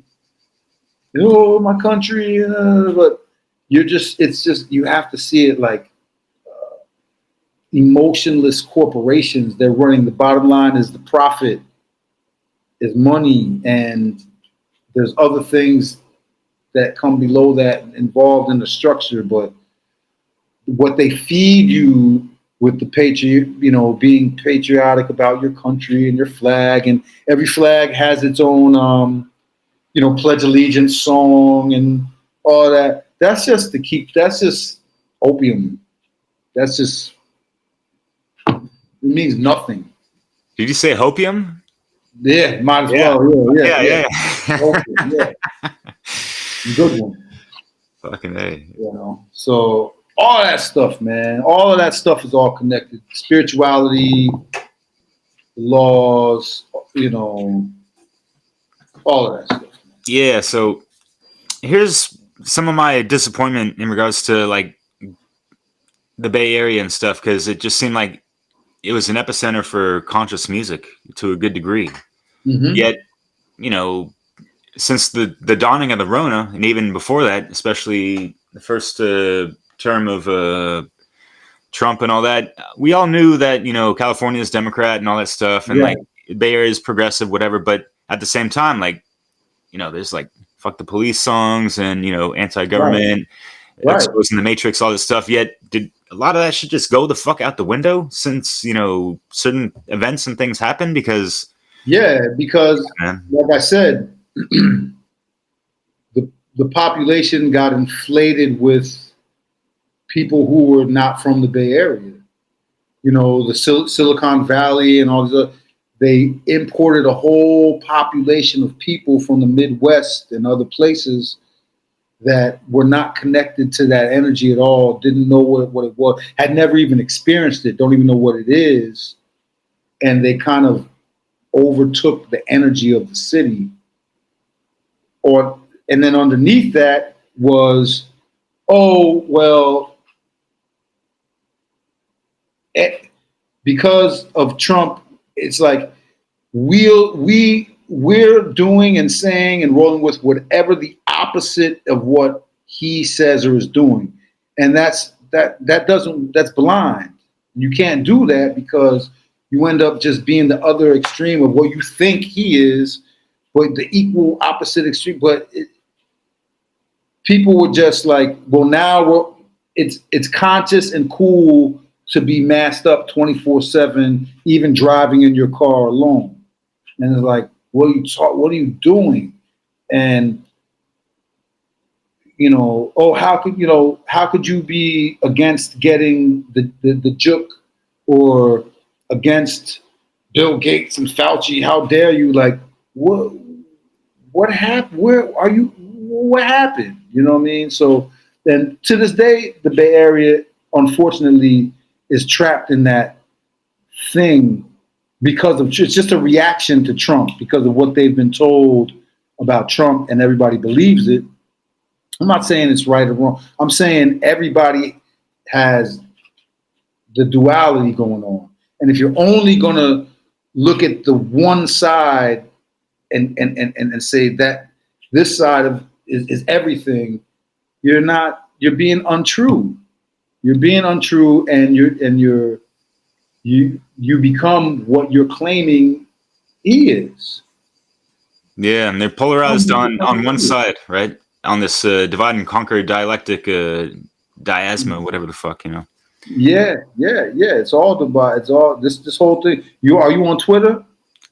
Nah, but I kind of I know what's going on. I'm just saying, when I look at it, I'm like, oh shit, this whole thing is designed literally for a digital divide and conquer, because first of all, like 60% of it is bots, right? But these bots, it's like their feet. Twitter is nothing but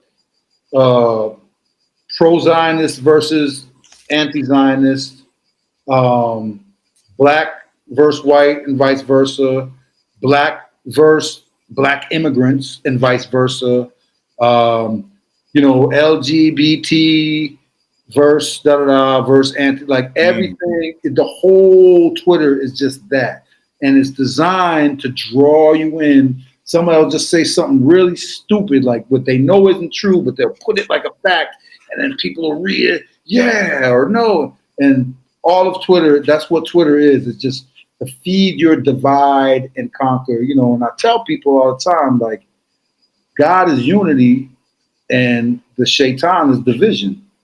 Even if you want to say the creator or infinite intelligence and the shaitan being your lower self, being yourself. Now, I'm not saying these mythical entities sitting on thrones with beards and, we're not dealing with that. Talking about archetypes of consciousness? Archetype, right. The archetypes of we have the light and the dark exist, for one can't exist without the other. And it's manifest in everything, right? So, but if you don't see that as one, as a whole piece, then you're subject to them giving you the black or white, the either or, and it's never just black or white. Never, nothing. Not Trump, not politics, not this movement or that movement or whatever, none of it. But it's presented like that. And as soon as you put yourself in that box, I'm a this on this side, and I'm just voting for Kamala Harris just because she's not Trump, you're an idiot. You're an idiot. No, it doesn't. Yeah. Don't vote for either of them. Be smart enough to not vote for either of them if you're going to be like that. You know what I mean? Yeah, man. I got to ask you real quick, because you're more of the older head, even though you're still young. We're still young, right? We knew about a lot of the shit that's been going on the geopolitical level, but also, you know, with the hidden hands and the secret societies and all that stuff. And here comes along something like QAnon, who's dropping all these truth bombs, yet it's like, wow, that's not really anything fucking new. And it just seemed like it was a psyop to begin with and all this stuff. Yeah. But people were just running with it as if, you know, this is what it is. And like all this, you know, intel and whispering into Trump's ear and all this stuff. Yeah, Like, the storm, and there was supposed to be a blackout with all the information coming onto the. Yeah, I'm not too. It definitely was some type of intelligence operation. I don't know enough. I don't know enough about to know that part. I know. My intuition is telling me that it may have started off as something, but eventually got hijacked by another intelligence agency or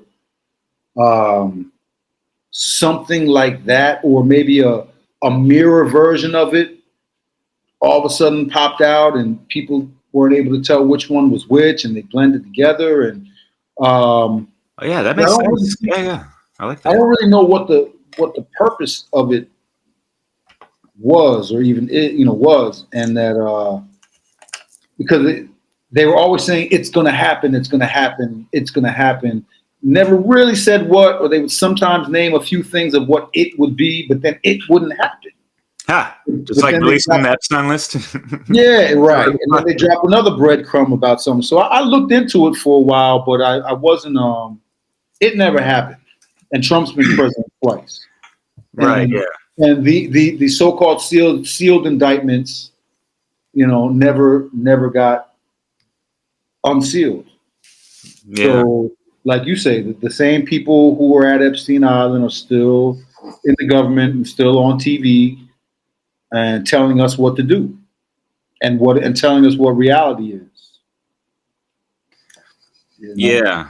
Fuck. I just lost my train of thought on that, but yeah, wild times, right? Even though it's quite wild for those that just haven't figured it out yet and are getting pulled to the dubious dialectics, we're talking about, and being polarized to either the right side or the left side and all this stuff. It's like, hey guys, it's interesting to watch and not be in it but not of it, and I'm convinced that, like the raw material says, I think the separation is already, like, the separation has happened. It's kind of like a glass with oil and water in it, and some of the population they're at a level where they're not ready to break through, so we're all in the same glass, but there's a division of those who get it and those who don't get it. It's still oily and kind of unclear for some people. For others, what's going on is clear. It's right in our faces. When we saw the COVID thing happen, you and I'm sure we're like, what? Don't fall for this. What are you people doing? So it's at the point now where I'm not sure that we can really reach down and pull too many people up out of the unclear, oily view into the clear water. Like I think we're kind of defined, so some people are gonna naturally move on to the next class, and some people are gonna repeat the class, and that's fine, because guess what? We literally have eternity. There's no rush. We literally have eternity, and we've probably already been here for eternity. Not here on earth, but we've probably already been some type of conscious thought for eternity anyway. There's no rush. And plenty have gone on and graduated before us. Yeah. We're just on the journey, but all of us are on it. But some people got to repeat. Some people got to repeat the class, I know this ain't my first rodeo. I know about you. Exactly. But you see people, you'll see people like in a negative, like like self-imposed negativity, and you're like, whoa, people are still vibing like that. Like, why would you do that to yourself? You don't even know how to, charge yourself up and guard your self-conscious and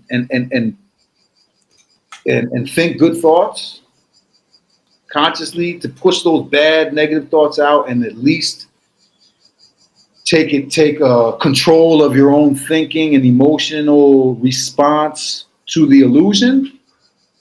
You don't know this is an illusion yet. Yeah. They don't, and it's cool. So they're upset, and they're interested in what Beyonce is doing or what this one said, and they get caught up in all of it when none of it is even real. Yeah, it's all designed to take us away from ourselves and not, recenter and get that proper gnosis of self, right? Exactly.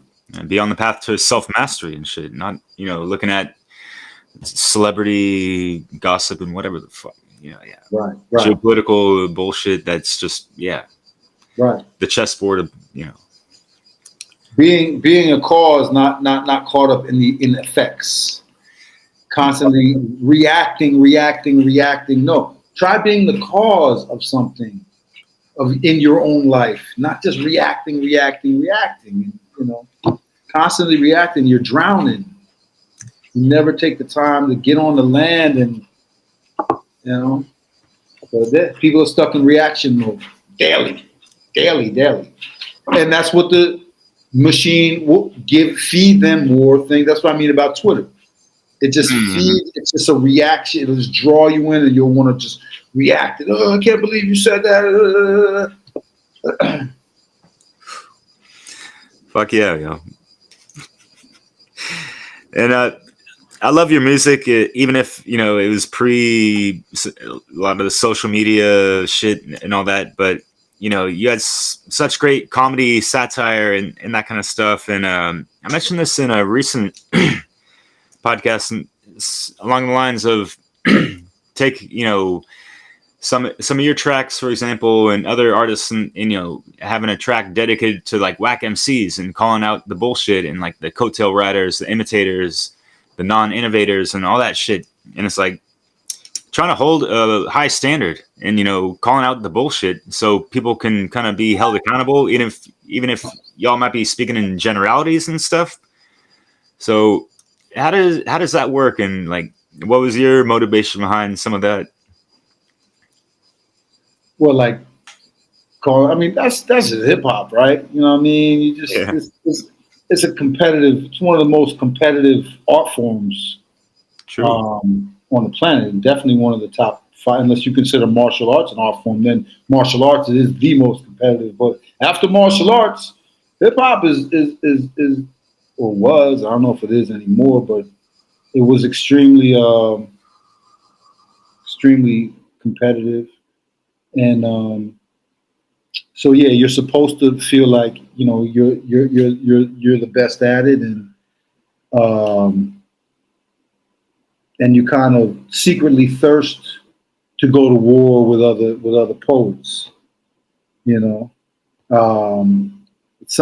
Everybody loves those. Look at what happened with Drake and Kendrick Lamar.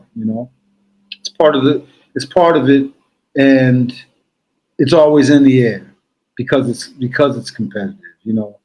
So people form alliances, and then those, someone in that alliance has a problem with someone in another alliance. So then now you have 2 factions that are, against each other. But it's not like gang warfare in the street. No, it's poetic. It's poetic, sword fights. Well, I don't like that term, but it's poetic. Lyrical martial arts. Lyrical martial arts. Yeah, lyrical martial arts.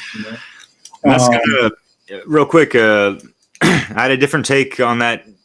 This thread in regards to like battle rap, and you see folks battling and stuff. And for me, it's like people sharpening their swords with each other, like S words, right? Swords and all that stuff. And so people are refining their craft and stuff, and kind of also seeing some of their weak points, explain to them through rhyme form, to them, and it might be harsh and that kind of stuff, but Yeah. it's a fucking battlefield, and there's something about it that I really respect. Yeah. It's, I think even battle rap now, unfortunately, might have had its golden day as well. And it might be becoming a little too flooded and a little, some of it a little too predictable. So like I kind of already know what you're gonna say. You're gonna talk about guns and shooting people. There's still a few like super creative lyricists in the battle rap scene still. Yeah. And also or super entertaining ones, etc. Yeah. You got some that are still doing it today from Terrestrial Regrets, like Thesaurus. I don't know if you. Oh, was he from Terrestrial Regrets? Yeah, he was up in there for a while. Oh shit! And then there's online battle raps that would do it, live, like Grind Time Now. I mean, TV's been around for a while and that kind of stuff. Lions Den, whatever. Man. Yeah. But I still find battle rap to be to be like the last, place for real lyricism, because lyricism in the industry is gone now. Hey,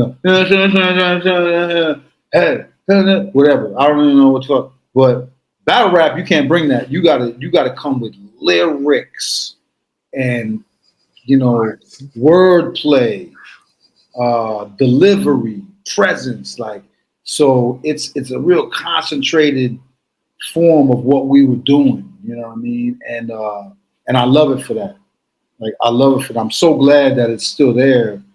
So we can reference, like, that's lyricism, that's performance, that's embodying what you're saying, you know what I mean, and bringing it to life.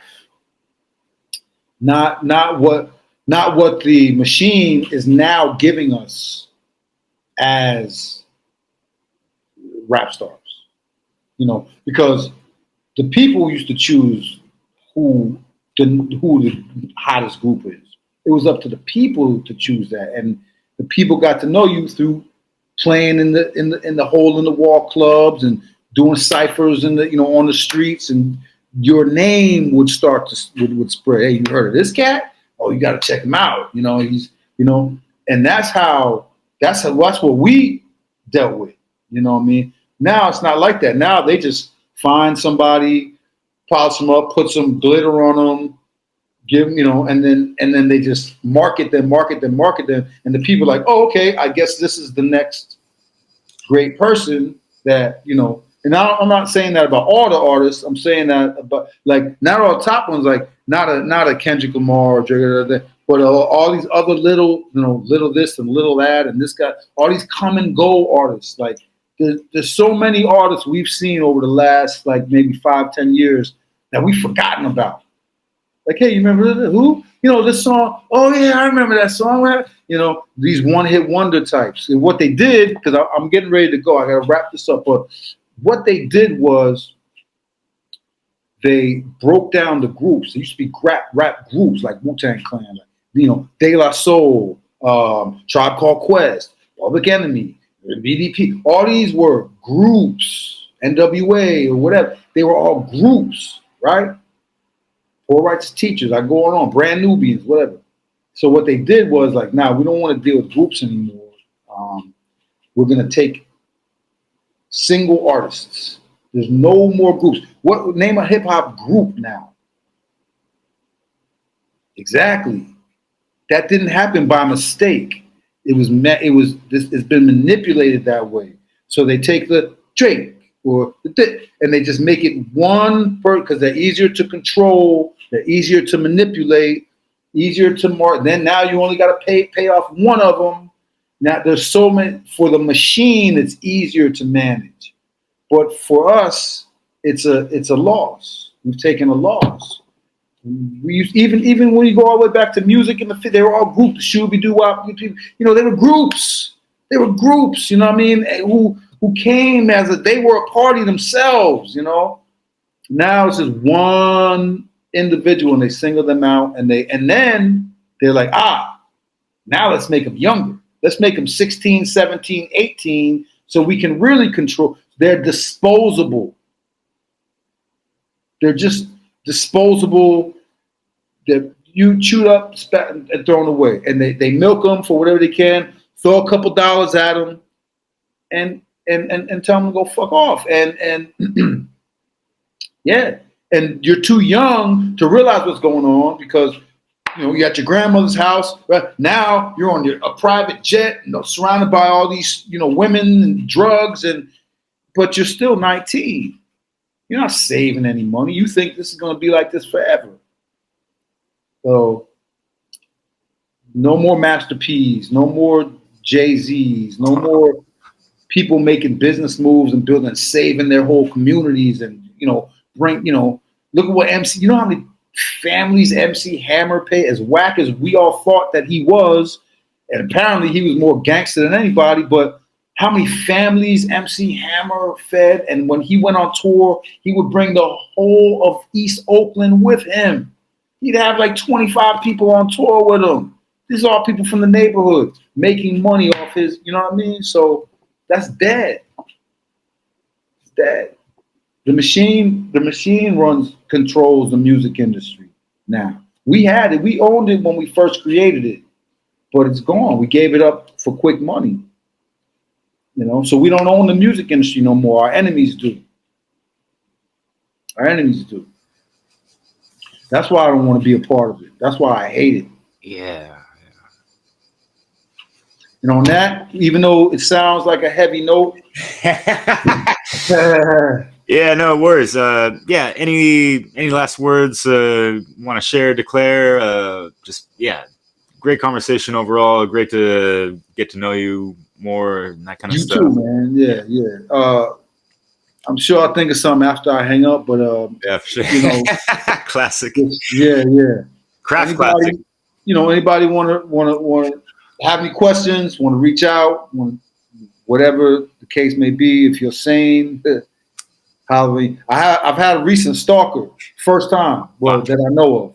Shit. Mad scary. Like the shit was scary. I was like, yo, this is like some movie shit. Like, but anyway, I don't even want to put too much out there on it like that. Right? But,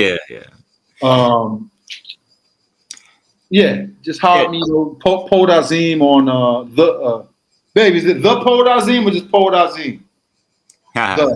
the Poet Azeem on Instagram. I don't Instagram much. I don't care about all that. So I don't have 1 million followers and none of that stuff. But if you want to holler at me, you can reach me there, and or Gmail, the Poet Azeem on Gmail. Word.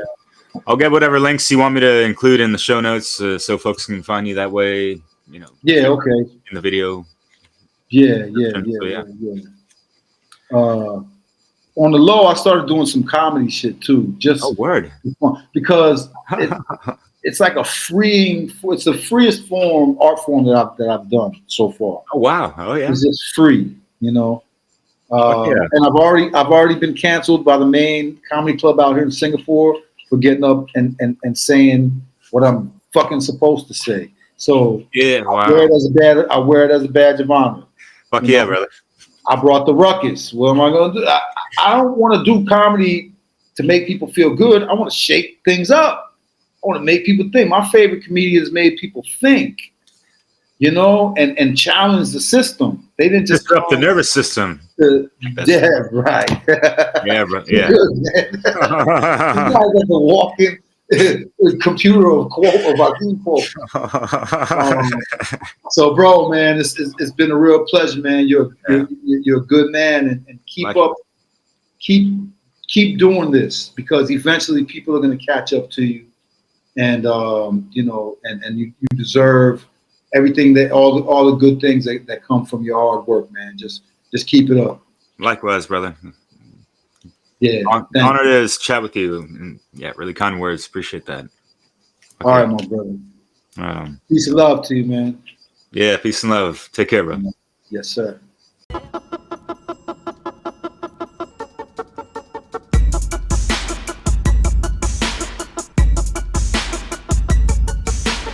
Peace and love, y'all. This is Azeem, AZ33MC, live from Oakland, California.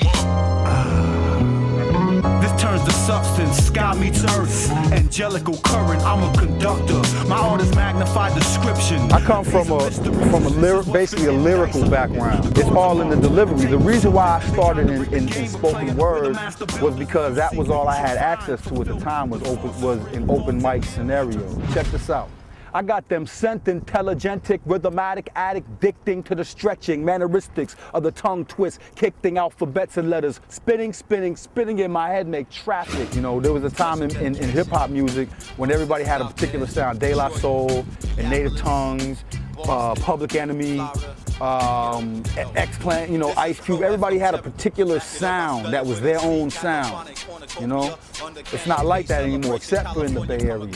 We still champion that, you know, in our art. I wrote this in the throes of dreams, close encounter scenes of angelic hosts that float like steam. From Too Short to Digital Underground to the whole hyphy movement, Mac Dre, you know, that's what the Bay Area offers to the world as far as our music is concerned. The Bay Area has always been like that, and the reason for that is because it's such an artistic place. This place is like an incubator for artists. Take your fist, make a peace sign with it, hold it in the sky and open them up. This is not only the home of the whole hippie movement in Berkeley and Haight-Ashbury, but also the Panther movement is all right here in these, you know, in these areas you're looking at right here. Literally is where it started. Oakland, California, street military heavy, full of rebel and we very revolutionary. You have that combination of the students and the, you know, the revolutionary, intelligent street organizers, and with the arts mixed in between and the artists mixed in between. So when you put all that into a pot, you get an extremely unique place. You know, there's no place like the Bay Area in the world. What you know about Oakland? To me, music is a form of healing. Actually, it's one of the most ancient forms of healing. So I have this little medicine bag like a doctor. And in this medicine bag, I have 7 different formulas. And these formulas are different styles of writing lyrics. I have an abstract style. I have like a flotation, like world never ending, multiple blending, ebony memories. According to the beat is what formula I put to it. And all the beats sound thicker. And all my lyrics are pictures. I wrote this image so you could see what a prince is. Another way to depict it is that tunnel with that light that you could see from a distance, where flames and black fists lift in a sentence and crush the metropolis, yup, just as predicted. Now that's a beautiful vision. I just painted Armageddon and made it sound like heaven. The album Air Cartoons is probably my most eclectic and diverse album that I put out. Metronome ain't it like a methadone clinic, fake death certificate, hit the mortician. It's my way of not taking myself too seriously with an album and letting a side of Azeem out that a lot of my so-called conscious listeners haven't heard before. Estrogen pie, cherry cream is filling it. Either you kill that noise or we killing it. And it was the funnest record and the least stressful record to work on. So I learned a lot of lessons from it. This is my world. You are just junkies and soup lines for nourishment, verbal punishment, stampedes of apes on amphetamines. In the near future, we're doing an East Coast college tour. I have a one-man show, a theater piece called Rule Board, critically acclaimed. We're gonna hit y'all with a major video animation done by Ben Stokes. I'm collaborating with a lot of other artists. You can look for me, you can look for our label, Oakland Records, spelled like Brooklyn. We have a movement, Oakland to Brooklyn. OAKLYN Records. MySpace, Emcee, Azeem. And just, you know, you can go into YouTube, you can look at our millions of views for spoken word pieces and forward-thinking work.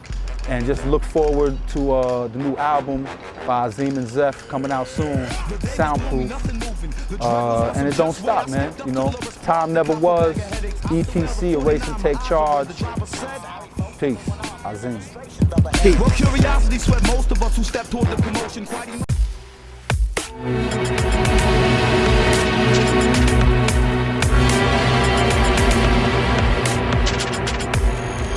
If the younger generation doesn't get into opera, then guess what? No more opera. An art form has died. If opera goes away, we're fucked.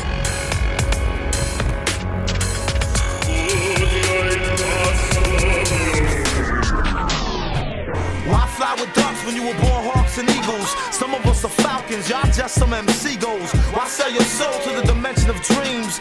Rest is a weapon, our enemy is sleep. We the people blow like tubas, bugles, and bazookas. Fuck with more style than Kama Sutra. Beat boosters loop them, roots like that old hippie song. Take the needle off the record and stick it in your arm. Form an impression. I got the passion and presence, the topical fashions upon tropical fish fleshes. That's fluorescent fat records. Run around this track naked, mad eclectic, just wrecking it. No exact method, what shit? This is Sonic 24th Valley bombing. My head nodding so much, say like Azeem, he got some heroin problems. While styling over Cali mountains, pick up my album with some magnetized sound, garage opera music. Yo.